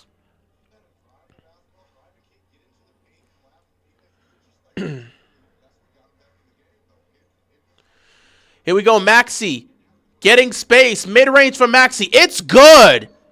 And the Celtics are going to have to call a timeout. Early run here for the Sixers. They're up 63-52. Timeout, Boston. Philly coming out of the locker room red hot. Got to stop the run right there.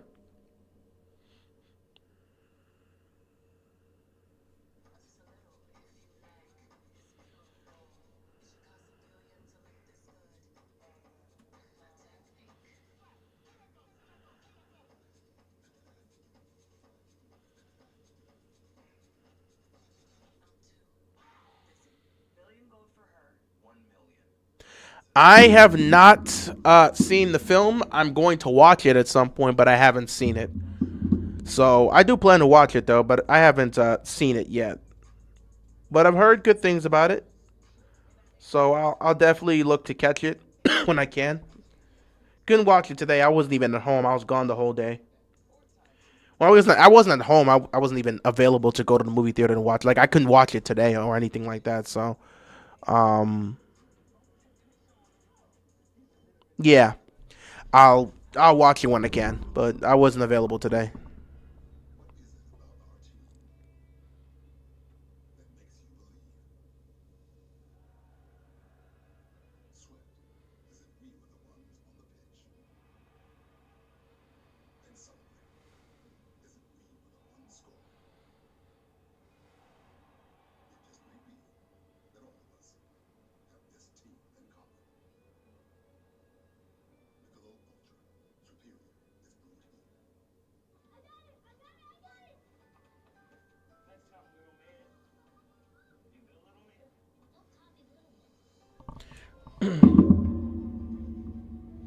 First movie you saw in theaters. That's cool. That's cool.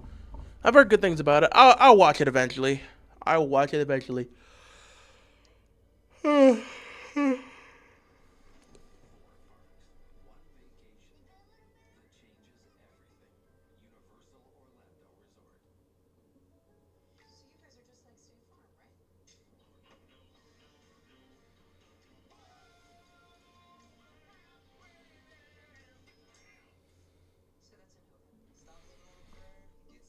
Philly off to a good start here in the second half. Have an early 11-point lead. Got to keep this momentum up, though. Got to continue to put up. Got to continue to put the pressure on Boston to respond. Maxey coming out and hitting 2 big threes. Edgecombe hitting a 3. Actually, wait. Maxey hitting a big 3. Edgecombe hitting a big 3. And, yeah, Maxey's up to 13 now. Edgecombe up to 15. Embiid at 19 still. Paul George, I believe, also made a shot. No, he's still at 10. Either way, great stuff we're seeing right now.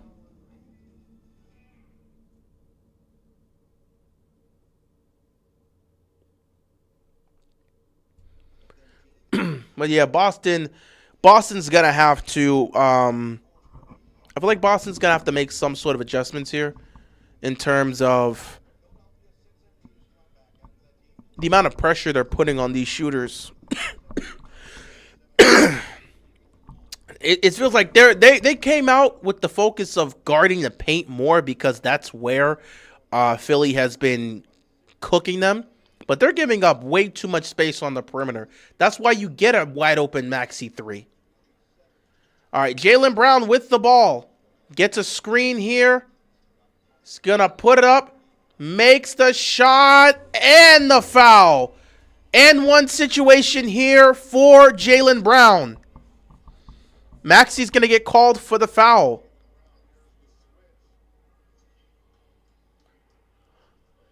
Those are some of the toughest situations to deal with as a defender, because when the guy just stops his momentum and pulls up, there's going to be contact there and the whistle's going to be called. There's nothing you can do there if you're Tyrese Maxey. There's nothing you can do there. It's one of those things where the foul is going to be called because they stopped the momentum abruptly, and they're always going to give that call to you. If you're running full speed and you just stop your momentum, pull up, and there's contact, you're getting a call. 63-55 here. Paul George with the ball. Gets it to Kelly Oubre. Oubre gets it down to Embiid, who was being guarded by Jaylen Brown. Clear mismatch. Embiid saw it, laid, and puts the ball in. 65-55. Clear advantage right there. That was a mismatch. Jaylen Brown. He tried to get to the basket again. Embiid immediately stopped him. They're going to push you back out.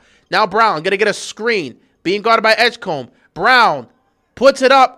Contact there, no call. Embiid gets the rebound, and now he's coming up the court. He gets it to Maxey. Maxey pops the 3. Maxey can't hit it. Rebound goes to Boston. 65-55 here. Brown fakes the 3, gets it out to Pritchard. Pritchard open for 3. Pritchard puts it in. Great shot there by Pritchard. Peyton Pritchard hits the 3. 65-58. 8:25 left to go in the third quarter here. Now VJ with the ball. He's going to drive. He gets an open lane. He's going to put it up. But it gets blocked by Jaylen Brown. Good defensive play there. Brown coming up the court. He stops on a dime. Fakes the 3. Passes it back out. Gets it again. Embiid is guarding him. Now Max is going to switch on to him. Peyton Pritchard being guarded by Joel Embiid. He's going to drive. Crossover again. Gets it to the corner. They're going to put up a floater. No good. Embiid with the rebound. Oh, it's stripped. A great defensive play. And you get a wide open Derek White for 3. He can't hit it. And it's going to be a loose ball foul once again here on Boston. That's 3 fouls so far in this quarter. They've got to be careful. They've got to be careful.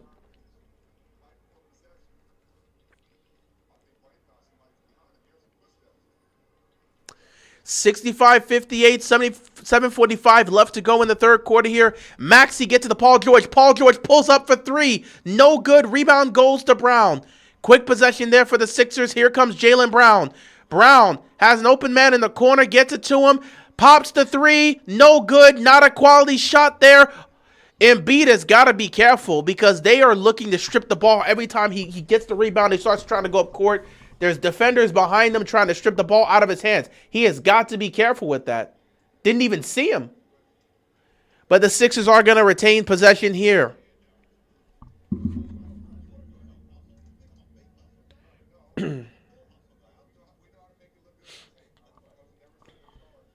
$7:21 left to go in the third quarter. Embiid with the ball. He tried to get it to Maxey. It came right back out. Again, the defense is really good by Boston. They keep knocking that ball out. Embiid got Jaylen Brown on him. They're going to double him. You kick it out to Maxey. Maxey hits the three. Tyrese Maxey is on fire from three right now. 68-58 with 7 minutes left to go in the third. Here comes Brown. Brown finds an open man in the corner. Pops the three. No good. Rebound goes back to White. But then it gets stripped and then he gets it back. And now you get it to Pritchard. The ball is all over the place.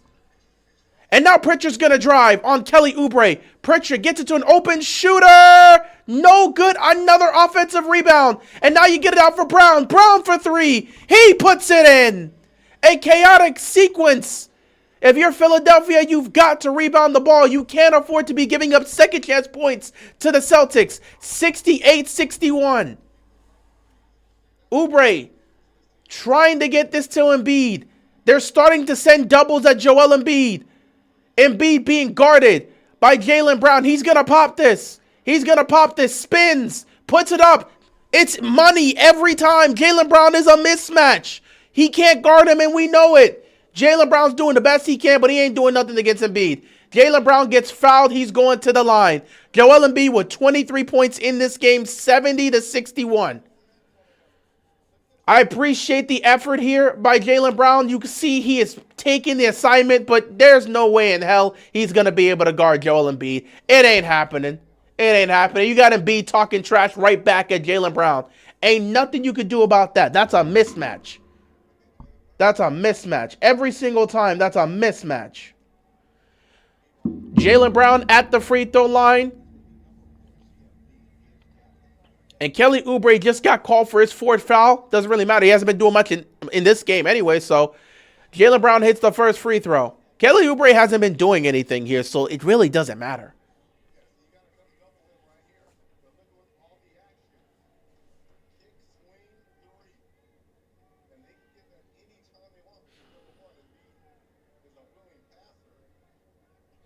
Embiid with 23 points, 9 rebounds, 6 assists. He could end up with a triple-double tonight. He could really end up with a triple-double. All right, Jaylen Brown hit the first free throw. Second free throw is good. He makes them both. 70-63 with 6:03 left to go in the quarter. Philadelphia just looking for mismatches here. Once again, you get it to Embiid. Foul. And Embiid's going to the free throw line. Again, they don't have an answer for Joel Embiid. They've got nothing they can throw at him. They don't have an answer for Joel Embiid, so they're just doing their very best to try to cover him. There's nothing they can really do here. They're doing everything they can, but covering Embiid, they don't have a body to cover him. They don't. They don't have anyone that can defend him on the court.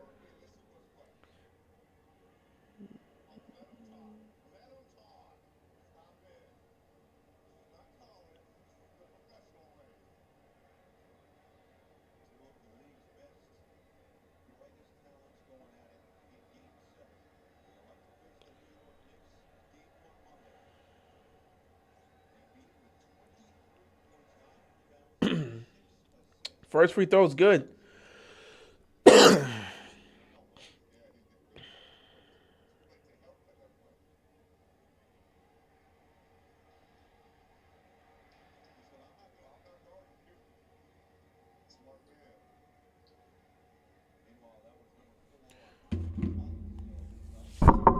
Yeah, they don't got anybody they can put on Joel Embiid. They don't got any bodies. They're trying to send as much pressure as they can. They're even throwing doubles. And because Embiid is a good passer, they're throwing doubles, and he's just kicking it out to his shooters. First free throw is good for Joel Embiid. 5:52 left to go in the third quarter. And again, they don't have an answer for Joel Embiid. Second free throw is good. 72-63. Embiid with 25 points tonight. Jaylen Brown with the ball here. Brown pops the three. No good. Short. Rebound goes to the Sixers. Here comes Maxey. Maxey is red hot from three. He might pop it again. Maxey misses it. Embiid puts the basket in. 74-63. That is 27 points for Joel Embiid. They have no answers for him. 27 points, 10 rebounds, 6 assists. This is the best game we've seen from Embiid against the Celtics in a long time. Jaylen Brown puts up the shot. No good. Great defense once again. Here come the Sixers. Paul George with the ball. He gets it to Embiid. Embiid passes out to Grimes. Grimes to Edgecombe. Edgecombe misses the layup. The defense was there. Great stop by the Celtics. Here comes Derek White. Passes to an open shooter for three. No good, Derek White. You just got to take that, man. The Celtics are missing all these open threes. You got to take that. You've got to take that. Timeout. The Celtics continue they continue to fall short at the three-point line. They're ice cold from the three-point line. The only one that can make threes is Derek White, Sam Pritchard, and Jaylen Brown. They keep passing to these open shooters. None of them can hit anything. That's going to cost them down the stretch if they can't hit it. But yeah, Embiid is cooking the Celtics right now. Timeout here.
We are back.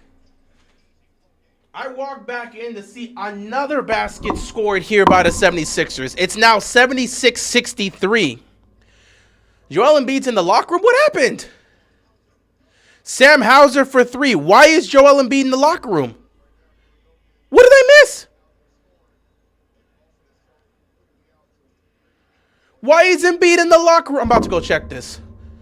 I got up for 2 minutes and all of a sudden they go on a timeout. They come back and Embiid's in the locker room? Why? Drummond tries to get the rebound. No good. This could be if Embiid doesn't come back as a problem.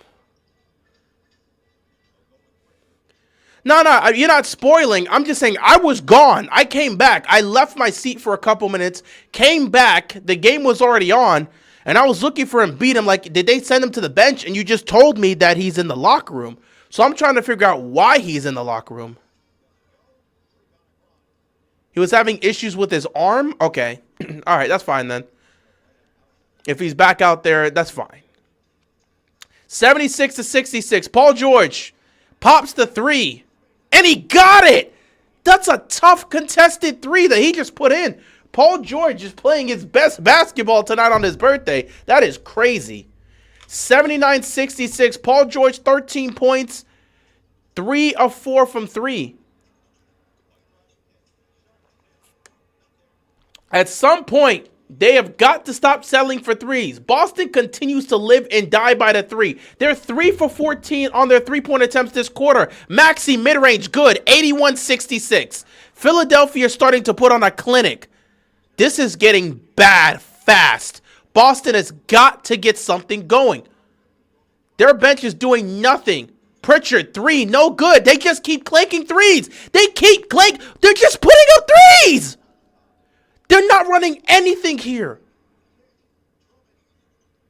Oh, my God. VJ Edgecombe, he faked a 3 and made it. You got to call a timeout. Mazzulla's calling a timeout. The Sixers are up by 18 with 2:21 left to go in the third quarter. Philadelphia is breaking this game open, and right now the Boston Celtics just look lost. They don't know what they're doing out there. You got to bring the starters back. They don't know what they're doing. You've got to bring the starters back. This is crazy.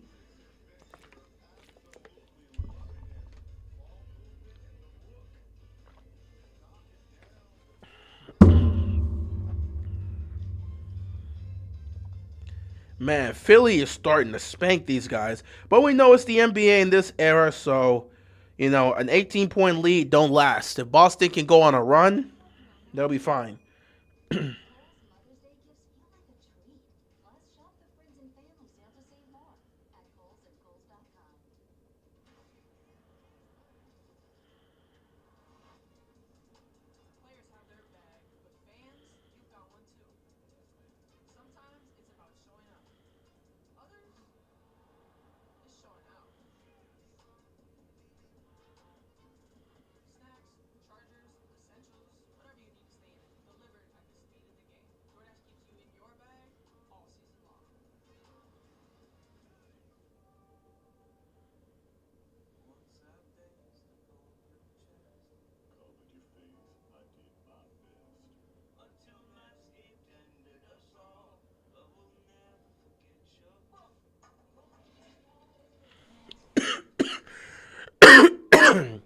Yeah, Boston's just chucking up threes. This is the Boston Celtics offense. They live by the 3 and die by the 3. If they're not hitting their threes, they don't know what to do on offense. There's only 2 people that know what they're doing on offense. Maybe 3. If the threes aren't hitting, you can trust Tatum and Brown are going to drive to the basket and create a shot. But when you look at Derek White, he has the capabilities in some cases. But past that, a little of Peyton Pritchard, and the rest of these guys don't know what they're doing. If they can't hit open threes, they're cooked as an offense. And since you don't have Tatum to create via getting to the basket, hitting mid-range jump shots, because there's no Tatum, it makes it even harder, especially when you have Jaylen Brown go to the bench. 84-68, Paul George from 3, no good. Celtics get the rebound. The Sixers don't need to settle for threes here. If you get open looks, take them, but they don't got to settle for threes here. They're dominating the paint as well. Derek White pops a 3, no good. They can't buy a shot right now. Boston can't buy a shot. The Celtics can't buy a shot. I love this. As a Heat fan, I'm loving this right now, but the game's still going on. Philly is 40% from the three, and what? Boston's like, what, 27? What was that?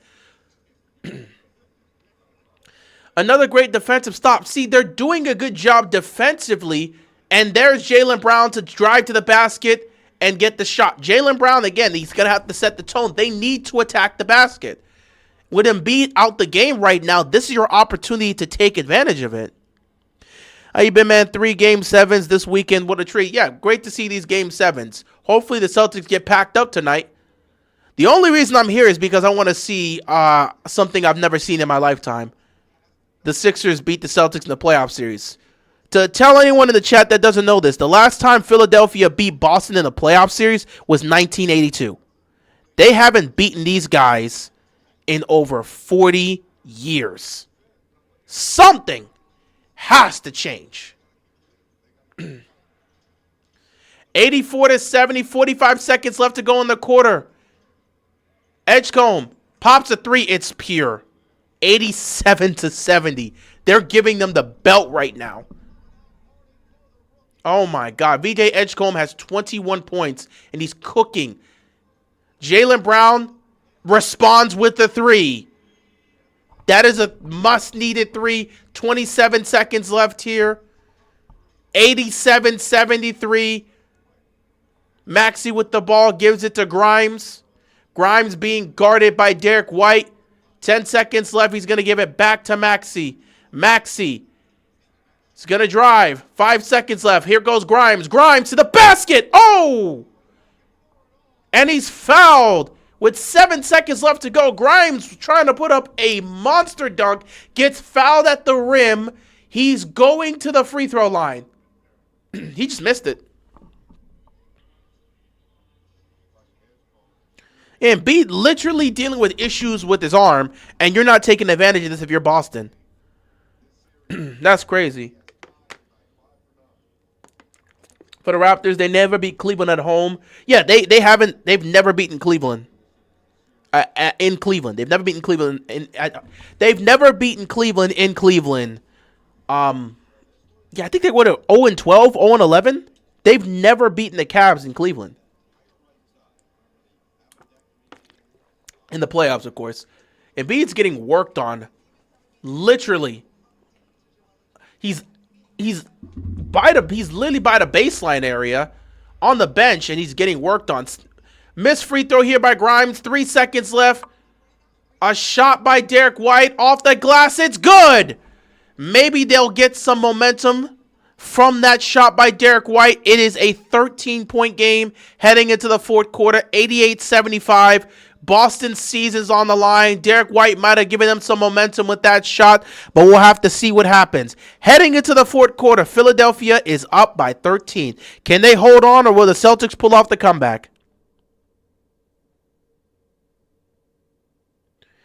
But we'll see what happens here. 13-point game.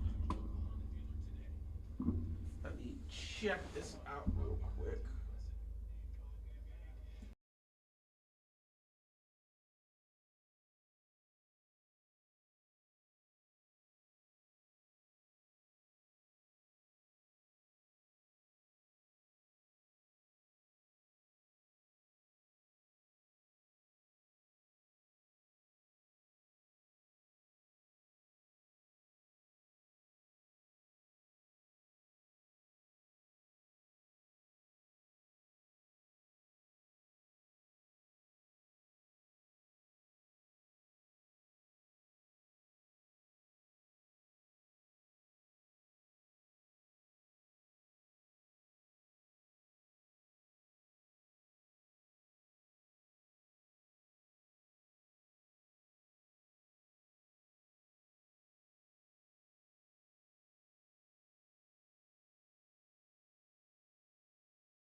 All right, that should be working now. Yeah, hopefully Boston does get bounced. Be good for the sport. Really doesn't matter. The West got it on lockdown this year. Whoever comes out the West, OKC or San Antonio, is going to win the championship.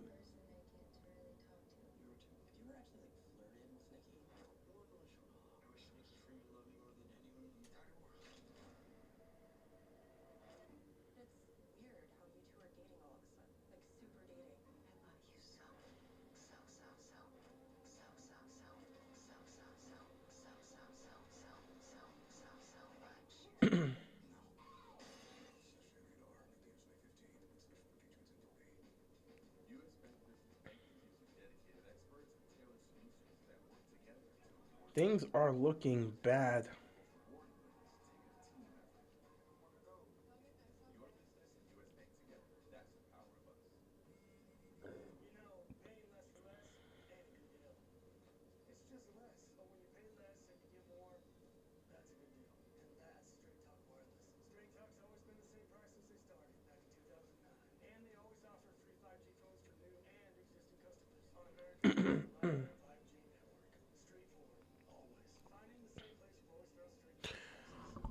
I'm hoping it would be the Wolves in the West, but probably not without DiVincenzo and Ant.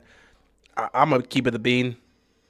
Even if the Timberwolves were healthy, they're not beating the Thunder in the 7-game series. Even if they were healthy, they're just not beating the Thunder. There's only 2 teams in the Western Conference that have a realistic chance of getting to the finals and winning the championship. OKC and San Antonio. The Lakers are going to get packed up by the Thunder, and the Wolves will do their very best against the Spurs. Hopefully it'll be an interesting series. But, yeah, even if Ant and DiVincenzo was healthy, they're not beating the Thunder. Embiid goes down, loses the ball. He put up the shot, missed, fell down, and here comes Jaylen Brown for 3. No good. Again, if they're going to be taking these threes, they've got to hit them. These are quality looks, but I still feel like they're just over-relying on the 3. That will be your downfall. It's always your downfall. Embiid, working in the paint. They're going to double team him. Edgecombe for 3. No good. Rebound goes to the Celtics. Quetta is back in, so you've got a big body to put on Embiid. Hauser just pops the 3 and puts it in. 10-point game. That's what they need. They need their bench to hit. They need their bench to hit their shots. They need to hit these open threes. Sam Hauser, 3 for 3 from 3 tonight, 11 points. They need more from him. They need more shooting from Pritchard. They need Derek White to continue his hot streak he's had in this game. Embiid being guarded by Derek White. White strips him. Embiid, he's got to spin and put it up and gets stripped again. Perfect defense by Derek White. White to the basket. Layup is good. Philadelphia has to call a timeout or something. 8-point game. 10 minutes left to go. This game is far from over. Derek White with 23 points. Here we go. Celtics have life. Oubre cut to the basket. He's going to be fouled. He's going to the free throw line.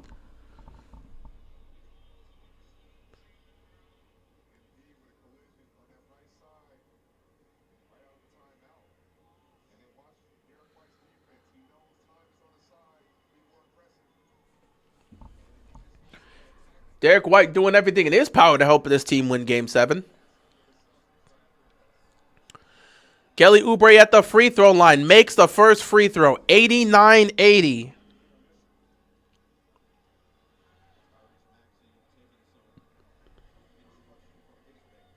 The live by the 3, die by the 3 cut will cost teams in the playoffs. Yeah, hell, Magic could have closed Game 6 out if they wouldn't have gone for all those threes. That's true. The thing about it is the Celtics are just built like that, to live by the 3, die by the 3. The only time they weren't built like that was the year they won the championship when they had Drew Holiday and Kristaps Porzingis. But they don't got those 2 guys anymore, so they're kind of back to this mindset. Hauser, 3, no good. Quetta got the rebound and the putback, 90-82. The Celtics are still alive. Sixers are facing real pressure. They've got to respond.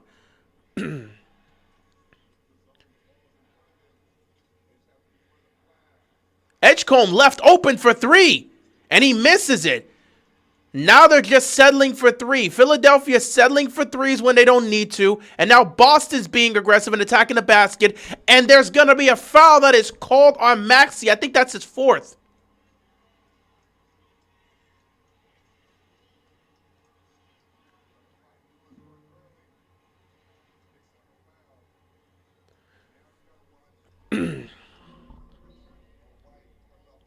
I don't mind who wins the finals as long as it isn't OKC. Of course, watch them. If you don't want OKC to win, believe in Wemby.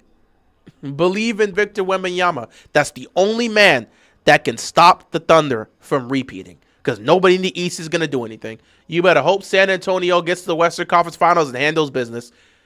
90-82. Brown, foul. Where was the call? He got the layup. It's a 6-point game. Boston's got life. Plenty of time left. A timeout is going to be called. Philadelphia is choking the lead away. 90-84. The Celtics are coming back, like I always say they do. That's how the playoffs are. It's a series of runs. You got to respond. And they're responding. 90-84. Philadelphia's going to have to figure something out, man. They can't keep settling for threes, and now the Celtics are attacking the basket. They're playing more aggressive defensively, and they're attacking the basket. How does Philly respond? 90-84.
Oh, man.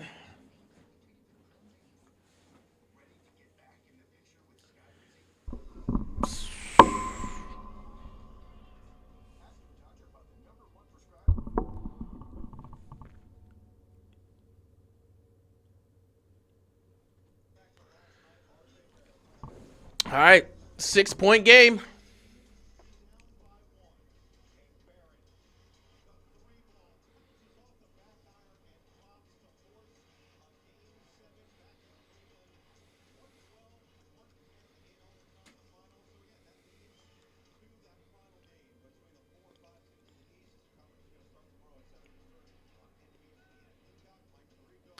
All right, 80-24 here. Sixers need to get something going. Embiid. Got to answer. Puts up the shot. Puts it in. Nice shot there by Joel Embiid. 92-84. Here goes Jaylen Brown.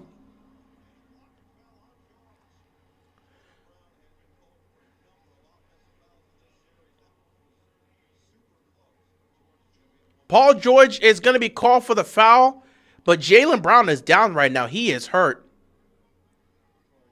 He's holding his knee. Oh, no, he's holding his knee.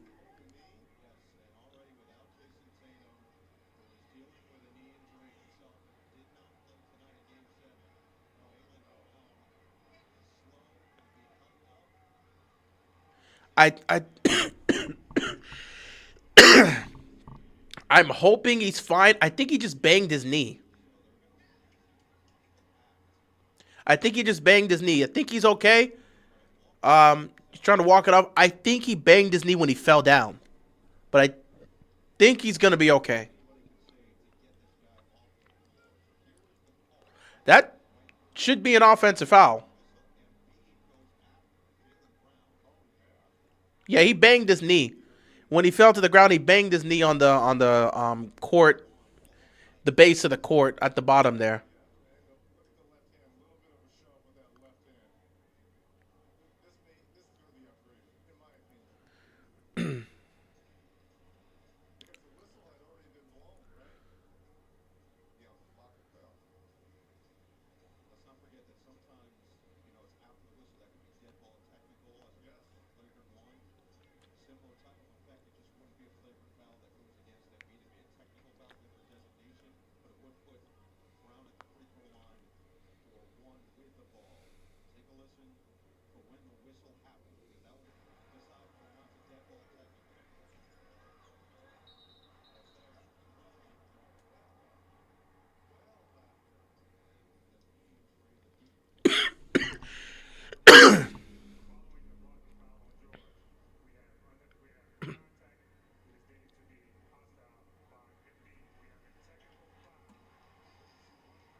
So they're going to hit Embiid with a technical foul because the whistle was blown for a blocking foul on Paul George, and the play continued. Even though the whistle was blown, it continued, and Embiid ended up hitting Jaylen Brown, and he went down on that layup. So because of that, it's a one free throw technical, and the Celtics retain possession.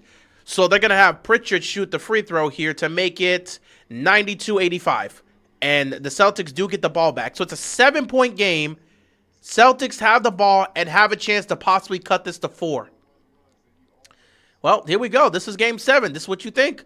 This is what you think when it comes to Game 7s. Highly competitive matchups that come down to the wire. Will we get another Colt Classic here on Game 7? Derek White drives. Gets into Oubre. Foul and 1. Philly right now is absolutely collapsing. The Boston Celtics are taking over. Buddy, it's game's far from over, so we can't say Embiid's getting to the second round. It's far from over. Boston's literally going on a run right now. They can cut this to 4 right here. So, game's not over. Game is not over. Too early to say that. 4-point game. 92-88. 8:40 left to go. Plenty of time to see how this is going to go down. Boston's back in this. There's life in the building. Philadelphia's going to have to figure some things out here. And it starts with Joel Embiid, who's going to be fouled by Jaylen Brown. I don't know about that call. That's soft. That's a soft call. That's a soft call. That is absolutely a soft call.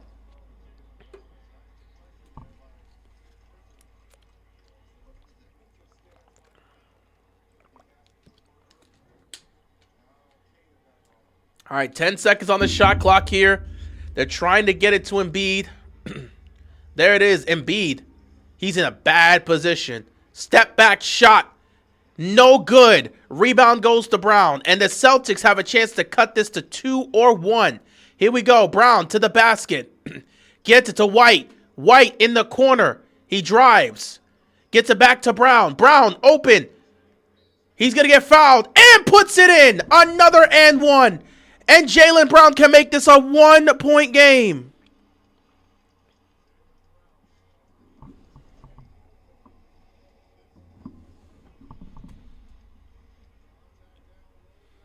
Paul George is going to get called for another foul on Jaylen Brown. Again, Paul George. There's nothing you can do there. When the guy stops on a dime, stops his momentum, that's how it's going to go. Brown free throw is good. It's a 1-point game. And Embiid is holding his leg. Embiid fell down and is holding his leg, and now he's limping. Joel Embiid is limping. 7:50 left to go. They're running a screen. Embiid with the ball. Embiid for three. Oh, he puts it in. Joel Embiid puts it in. He quiets the crowd. 95-91. Embiid with 32 points. White goes to the basket. No one's there. White gets blocked. And then he fouls Embiid. What a play by Maxey. Maxey went straight up and blocked Derek White. And then Embiid gets the rebound and gets fouled. Oh my God, every single time. What type of luck does Joel Embiid have? Quetta literally fell on this man's legs. I don't even know what to say, bro. I'm pissed that this always happens to Embiid. Can he just be healthy for once? Can y'all stop hurting this dude? For God's sakes. 95-91, Sixers with the ball with a chance to extend their lead. Here comes Embiid. Embiid misses the shot. Good defense right there. 7:10 left to go. Here comes Derek White. White gets it to Brown. Jaylen Brown off a screen. Gets space. Bounces it to Quetta, who loses the ball and gets it back. There should have been a foul call there. Quetta puts a move on Embiid. He can't get it. Rebound goes to the Sixers. Good defense. We're under 7 minutes left to go in this game. It is a 4-point game. Maxey gets a screen from Embiid. Maxey back to Embiid. Embiid with the ball. Gonna get it to Paul George. Paul George back to Embiid. Embiid pops another three. No good this time. Jaylen Brown with the ball. 6.5 left to go. 4-point game. Brown being guarded by Kelly Oubre. He's gonna get a screen. He's gonna drive. And he traveled. Oh, he traveled. Terrible mistake there by Jaylen Brown. Turnover here for the Celtics. 6:18 left to go. Sixers get the ball back. He traveled. Poor timing for that. Very, very, very poor timing for that.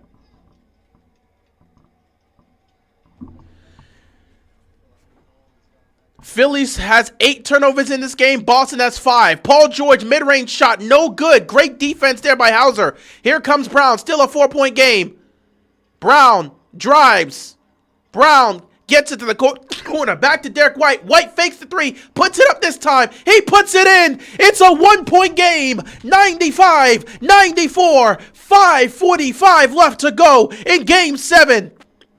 Derek White with 26 points. Showing up when his team needs him the most. Maxey with the ball. 1-point game. The Sixers need a quality shot here. Here comes Maxey. He drives. He's blocked. He's going to get back to the basket. That's a tough shot, and he's fouled. I can't believe that. I can't believe that. Let me see the replay. Where's the foul? Where is the foul? I can't believe this.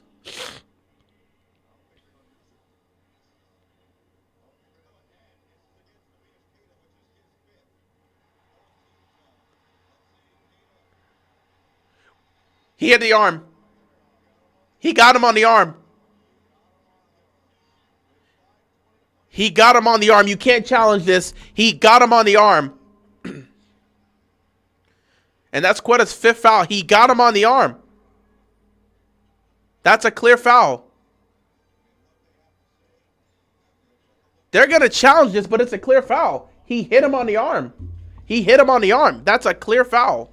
5:20 left to go in this game. Wow, this is crazy. Alright, let me go check this real quick. Look at this. Wow, yeah.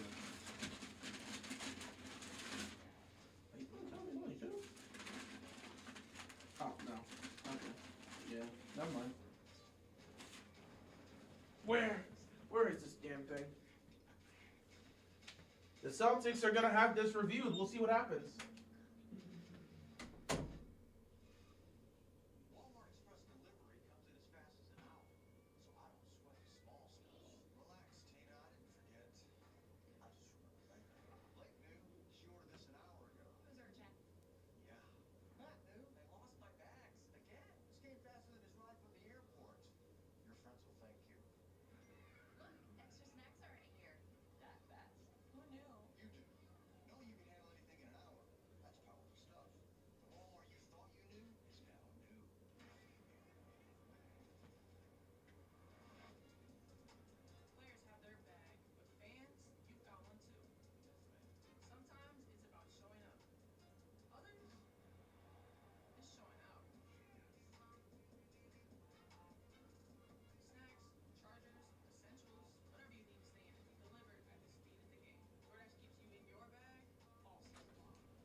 Oi.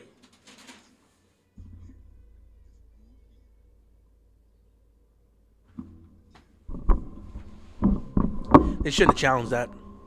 They should not have challenged that. That was not a good challenge.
That was not a good challenge.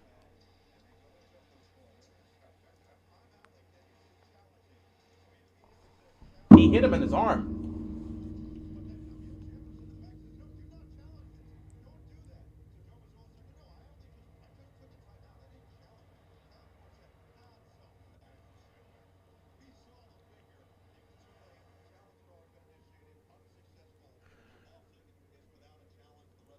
Boston made a terrible decision to challenge that play. It was too late, so they lost the challenge because it was clear as day that they hit him.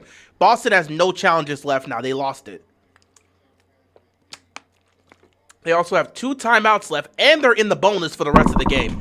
The advantage is clearly here for the Philadelphia 76ers if they want to take advantage of it. 97-94.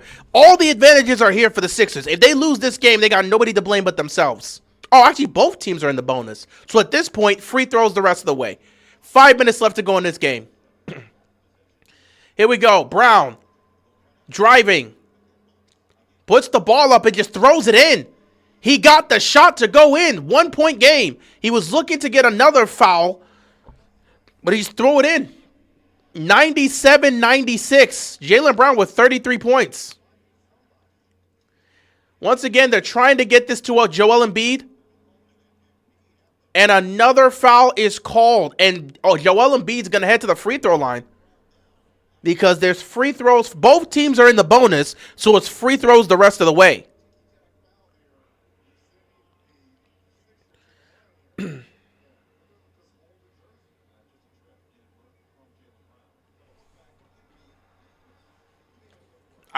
That's such a soft foul call.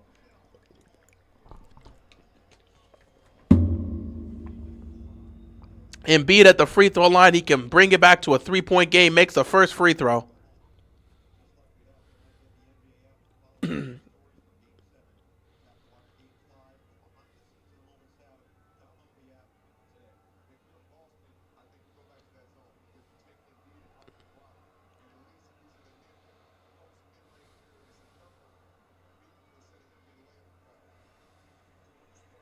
Embiid makes both free throws. 99-96. 4:45 left to go in the game.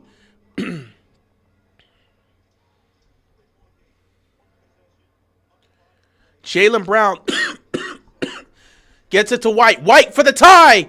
He can't hit. Sixers get the rebound. Sixers have the advantage here. 4.5 left to go with the ball up by 3. Maxey trying to get this ball to Joel Embiid. They're trying to work Embiid. He's doubled here. They've got 2 guys on him. You're going to get an open man there. Passed out to Paul George. Now to Maxey. Maxey trying to get a screen. Maxey gets to the basket. Got the layup. It's no good. But that's going to be basket interference. Edgecombe was trying to put it back in. But it's going to be basket interference. It's going to be Celtics ball.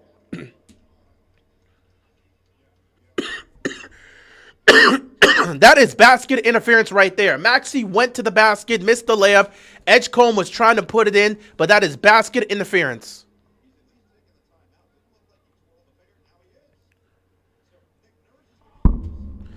Why is he using the challenge there?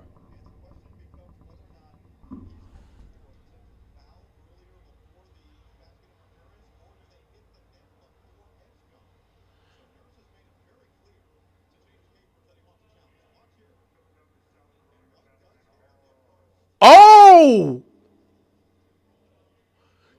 Derek White hit the net first. That actually might be a successful challenge. This could be Sixers ball.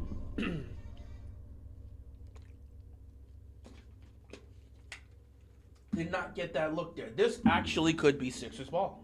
A very tight game, man. You hate getting the refs overly involved like this.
Both coaches challenged and both coaches lost their challenge. No more challenges for the rest of the game. So now, 99-96. 3-point game with just under 4 left to play. White, he's got to pop a 3. No good. Oh, wow. Oh! They're going to call a loose ball foul on Embiid. And that's free throws here. You've got to get the rebound. This is why when both teams are in the bonus, you go up for that rebound, you might get a whistle. And now you get free throws if you're Boston. There's nothing you could do there. Now you're getting free throws. But I'm getting tired. The refs right now are interfering far too much, man. There's been some soft foul calls here in this game. First free throw is good. 99-97. 3:49 left to go. Winner advances to the second round to take on the Knicks. Losers go home. This is the best opportunity the Sixers have to beat the Celtics. If they can't win here, they're just not beating the Celtics. Both free throws were made. It's back to a 1-point game.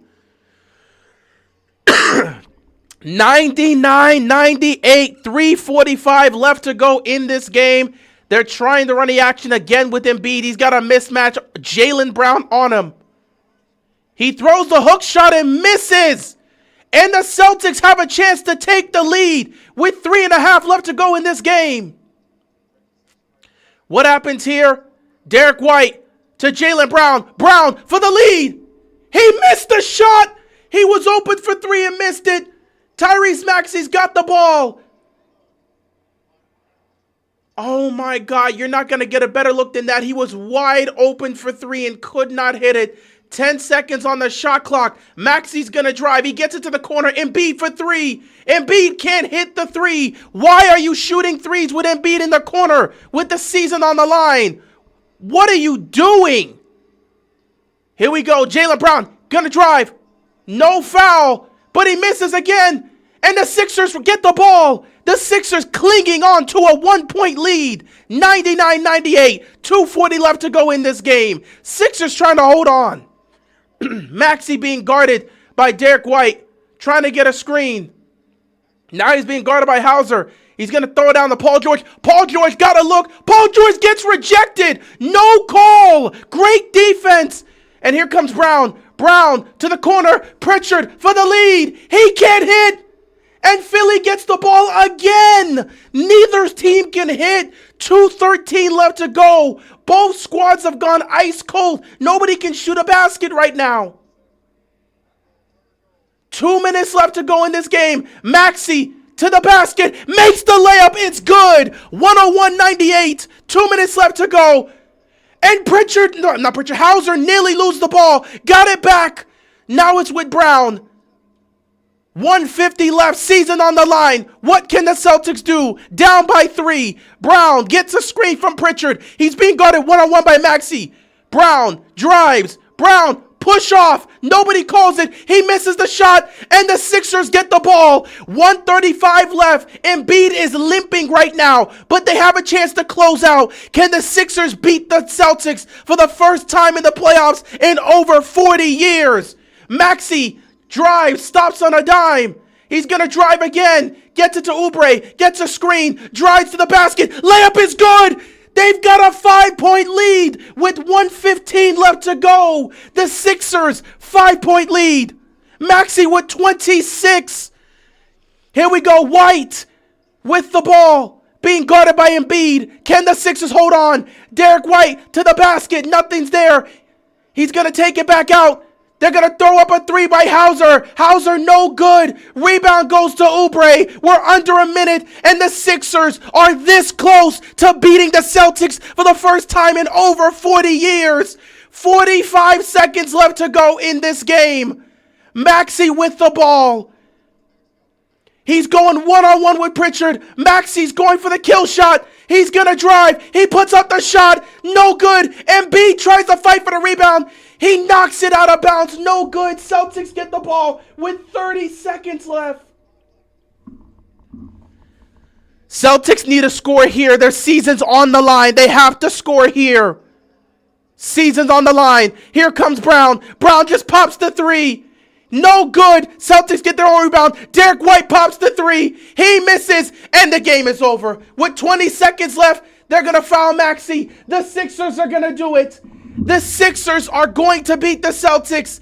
Joel Embiid is hobbling. He is hurt. The Sixers are going to beat the Celtics for the first time in over 40 years.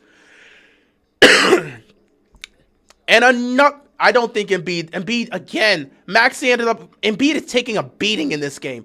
Bodies are laying all over his legs. People are falling into him. Ah, boy, this is bad. Maxey's got to hit his free throws to ice this game. First free throw good. 20 seconds left. The Sixers are going to pull it off. Jason Tatum can't believe it. He's sitting on the bench. Nothing he could do. He wishes he was out there helping his teammates. But again, the injury in Game 6 caused him to not be able to play in Game 7. And the Sixers are going to pull this off. This is why I streamed the game tonight. Maxey makes both free throws. Timeout Boston. 105-98. 20 seconds left. Season on the line. Oh my God. Tyrese Maxey comes up clutch. and might have given the Sixers their first playoff series win against Boston in 44 years. Because it was what, 1982? 44 years. Now, I will say this. I did not like the officiating in this game. A lot of interference by the refs. I legitimately did not like it, man. I did not like what I saw from the officiating in this game. It was happening both sides. What's going on, John? Appreciate you stopping by. I did not like what I saw from both sides. But the thing about it is, it was happening on both sides. There were some bad calls against Philadelphia. There were some bad calls against Boston. There was some bad fouls, some very soft foul calls on both sides. I did not like the officiating in this game, but at the end of the day, Boston had their opportunity to win, just like Philadelphia. And Boston, at the end of the day, you had multiple shots to take the lead, multiple opportunities to take the lead. You made multiple defensive stops down the stretch to take the lead, and you failed to make every single one of those shots. When you needed to come up clutch the most, Brown missed, Pritchard missed, Hauser missed, White missed, everybody missed. Hauser for 3, it's not even close, and that's going to be the game. They're going to foul Maxey again, but Philadelphia is going to finally beat Boston. I'm ready for the World Cup, dude. I'm absolutely ready for the World Cup. I cannot believe this. Boston just blew a 3-1 lead. Back-to-back years. If 2024 didn't exist, the Brown and Tatum duo, good God almighty. You got smoked last year by the Knicks, and now you're going to blow a 3-1 lead against Philadelphia? That 2024 ring, oh my goodness, that 2024 ring is going to hold up for everything. Because you guys right now, man, if it wasn't for that 2024 ring, I don't even know what you say. What do you say in this situation? If it wasn't for that 2024 ring, how do we view Jason Tatum and Jaylen Brown if they don't win that championship? That's the game. 15 seconds left. I can't believe it. For the first time in 14 seconds left, you're just going to the basket, putting up whatever you can. 10 seconds left. No point in fouling, but they're going to play to the whistle.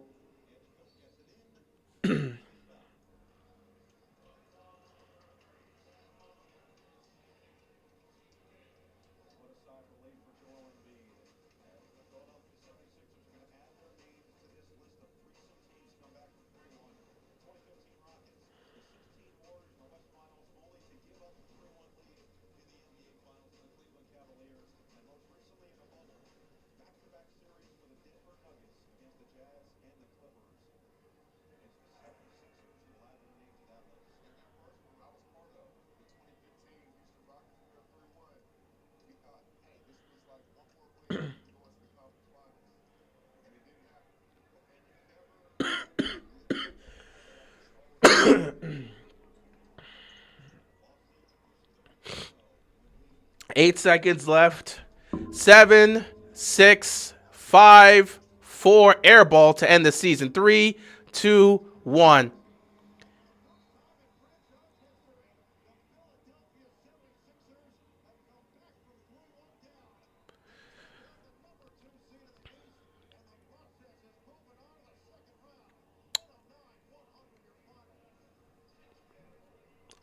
The Philadelphia 76ers have just beaten the Boston Celtics for the first time in 44 years. For the first time in franchise history, they have come back down 3-1. What a hell of a series. What a hell of a matchup. But Boston is going to be viewed incredibly poorly after this, bro. There's nothing you can do here.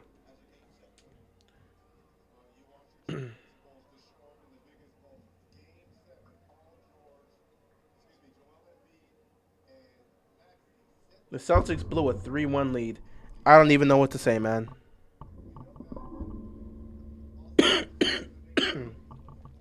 They had several opportunities to win this game. It was a 1-point game for a solid minute where Philadelphia just could not make a shot. And They had it right there, and they just could not. They could not make it. That is a brutal way to go out. Again, Boston, Boston will come up with whatever excuses they have to make. At the end of the day, you'll be like, well, Tatum didn't play in Game 7.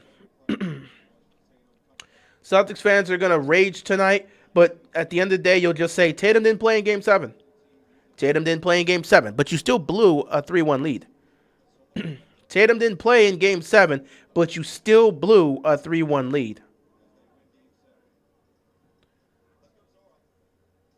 This is the end of Tatum and Brown. They're splitting that duo up this summer. Dude, if they didn't win in 2024, they would split them up afterwards.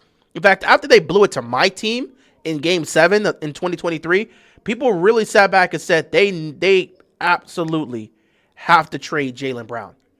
But they stuck with them. They ended up getting Drew Holiday and Kristaps Porzingis, and they went on a very soft run because every round they played somebody except the finals. All those guys, their best player was hurt. Jimmy Butler was missing for the Miami Heat. You ended up losing Donovan Mitchell against the Cavs. You literally lost Tyrese Halliburton in that series. You went up against each of these teams that dealt with injuries to their best players, took advantage of that, got to the finals, and you took on Dallas, who, again, was a horrible matchup. Horrible. They were a fantastic matchup for the Celtics, but a horrible matchup for Dallas. They had no bodies that they could actually put against that team. And everybody knew it. But it was like Kyrie Irving and Luka Doncic vibes. They're going to get it done based off of vibes. So, congrats on that championship. Feels like, oh, wait, you were expected to win the championship because you stacked the deck. You did. Congratulations. But what do you do afterwards? It feels like we're running a simulation of 08 because you guys found a way to stack the cards in your favor. You won the championship. And following that, you fall short. I think Tatum can't stay healthy, so I wonder if after he rehabs, what do they do? They're not trading Tatum. It's going to be Jaylen Brown. You're not choosing Jaylen Brown over Jason Tatum. It's not going to happen. Even with Tatum's injury history recently, they're not trading away Jason Tatum. That is their cornerstone piece. They will trade away Brown before they trade away Tatum. But I just don't know what you do at this point. I'm dead serious. I don't know what you do at this point.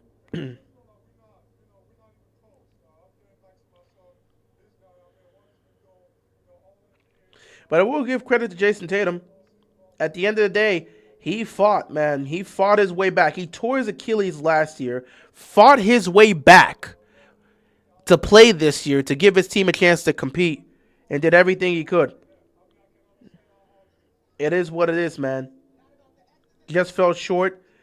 Tough way to go out.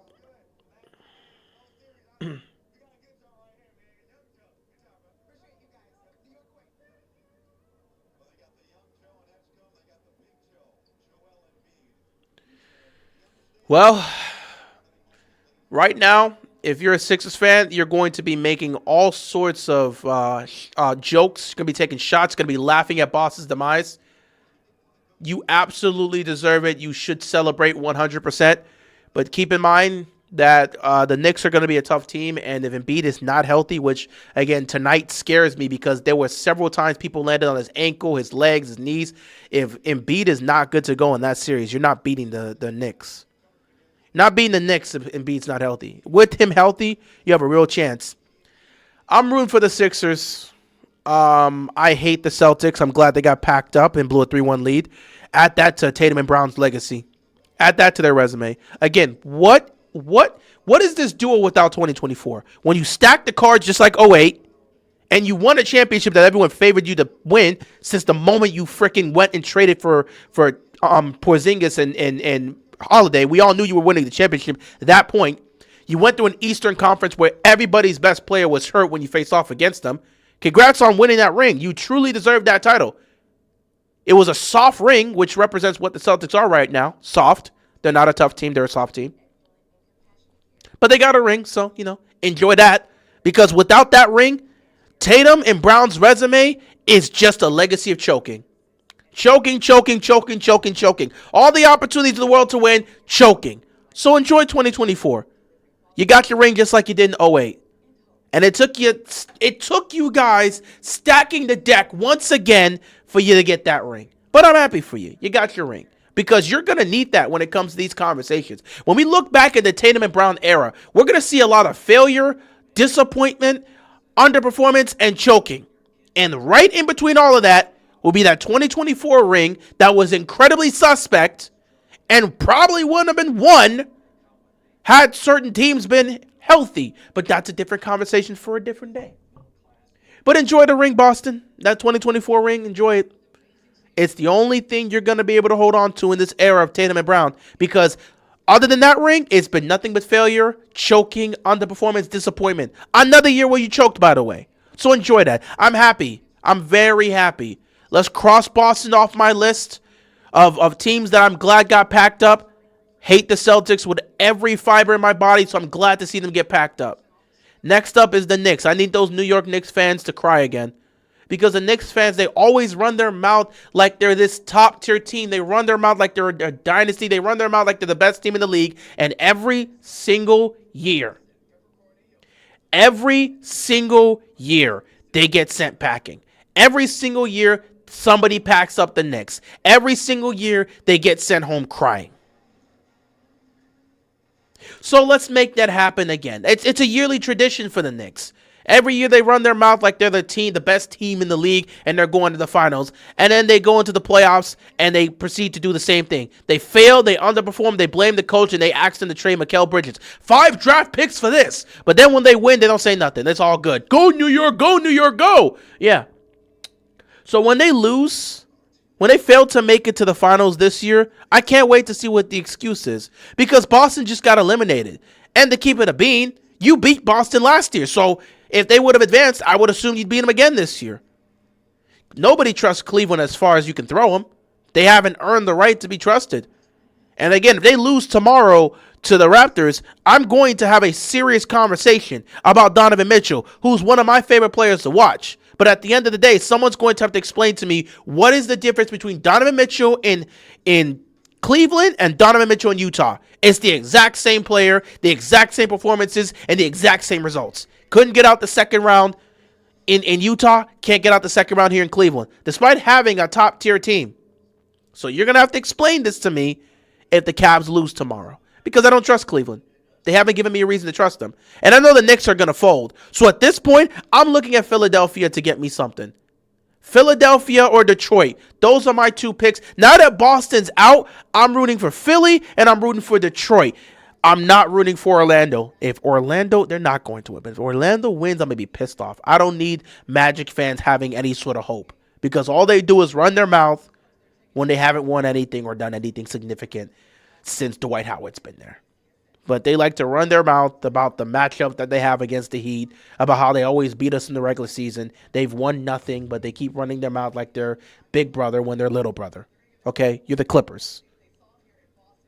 And you just blew it in Game 6. So I need Detroit to handle their business. Detroit or Philadelphia to the finals. One of those two and I'll be happy. If Cleveland can prove me wrong, I'm all for it. At the end of the day, I just need the Knicks to get knocked out. I don't give a damn about nothing else. Philadelphia, pack up the Knicks. And let's just get to the conference finals. I need them to pack up the Knicks for 2 reasons. 1, I hate the Knicks to death, and I can't wait for them to get eliminated. And 2, it's time. I am so sick and tired of being on Twitter. I'm not even a Sixers fan, but I know you got to be sick of it. I'm so sick and tired of everybody making the same jokes over and over again. Wow. We got a 3-1 up. Wow, we got, what was it? Let me use an example of something that's happened recently. You know what? Just to throw this out there. Wow, we got a whole Michael Jackson documentary before Joel Embiid made it to the conference finals. Wow. All of this stuff happened before Embiid made it to the conference finals. Embiid's never made it out of the second round. I'm tired of hearing that. I'm tired of hearing the second round jokes from Joel Embiid. Every time you go on Twitter, it's like, wow, this happened before Joel Embiid made it to a conference finals. Wow, this happened before Joel Embiid got out the second round. I'm tired of hearing that. This needs to end this year. You just beat your biggest op, the team you couldn't beat. Joel Embiid famously said, it's not a rivalry. They always kick our ass. He finally beat them. Do not let the New York Knicks be the reason you get eliminated. Hell no. Hell no. Embiid, it's time to kill that narrative. It's time to kill that narrative and all the jokes. Y'all need to get it done against New York. I need to see Joel Embiid in the conference finals so we can finally shut that nonsense down. I want the Pistons and the Sixers in the Eastern Conference Finals. I will live with whoever gets to the NBA Finals. Detroit versus Philadelphia, a tough physical series to determine who's going to go take on OKC or San Antonio. That's what I want. If y'all lose to the Knicks, Philadelphia, I don't give a damn what you do moving forward. Trade Embiid, don't trade him. I don't care. I'm going to get a girlfriend before Joel Embiid gets to a conference finals. See, jokes like that. Everybody's made those jokes. Embiid, this is now about legacy. I need you to get past the second round for the first time in your career so we can end those conversations. In the West, anybody but OKC. Believe in Wemby. We are, again, once Wemby breaks through, this is his era. Once Wemby gets one, it's over. This is his era. So believe in Wemby. Believe in Wemby. If you want OKC to get beat, believe in Wemby. My predictions, Pistons win tomorrow. Cavaliers win tomorrow. It's going to be Pistons and Cavs in the second round, and you have the Sixers taking on the Knicks. Sixers beat the Knicks in 6. Pistons beat the Cavs in 6. Eastern Conference Finals matchup. Pistons, Sixers for a chance to go to the finals. On the flip side, OKC in 5, maybe 6. San Antonio in 6. Maybe 5, depending on how things look and if Anthony Edwards does not come back in the series. Spurs, Thunder, Western Conference Finals. And then we'll go from there. I'm going to be an uncle before Joel Embiid gets to a conference finals. Yeah, that's just how it works. By the way, congratulations. But that's just how it works. With that being said, guys, I'm done my rant. It is 10 o'clock, and I actually want to go get some food because I didn't really eat anything when I came home. So I am going to call it a night here. Thank you so much for tuning in. In fact, this was a bit early. You guys know I don't really do live streams for the first round of the playoffs. I'm more of like second round or even conference finals. So once we see what these second round matchups are going to be, in all honesty, I don't care about the West. I don't care about the West. Spurs, Timberwolves does not move me without Ant. I'm going to watch it, but I'm not live streaming that. OKC and LA, unless we get to a Game 7, I have no reason to stream Lakers and Thunder. I don't think that's going to be a long series. In the East, Knicks, Sixers, interesting, but I don't know if I want to stream that. And then if the Cavs make it and the Pistons make it, that will also be interesting. Don't know if I want to stream that, though. Good God, we might actually get a reality where it's Magic versus Raptors. Ugh. Easy. Dude, if I'm not even joking, bro. If it's Raptors and Magic in the second round, the Knicks are going to the finals if they beat the Sixers, man. I don't want to think about that reality. All right, guys. So we're going to end things here. So, I don't know next time I'm going to stream.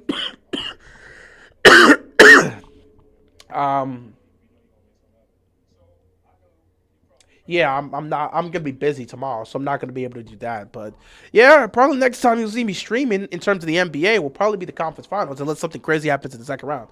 But with that being said, man, I appreciate you guys tuning in to the stream. Thank you so much for watching. Appreciate the love and support. And I'm going to head on out of here because I've been coughing and I need to take care of that. But I'm also hungry, so I'm going to go get some food. With that being said, good night, everybody. Be sure to stay safe and peace out. See you guys later.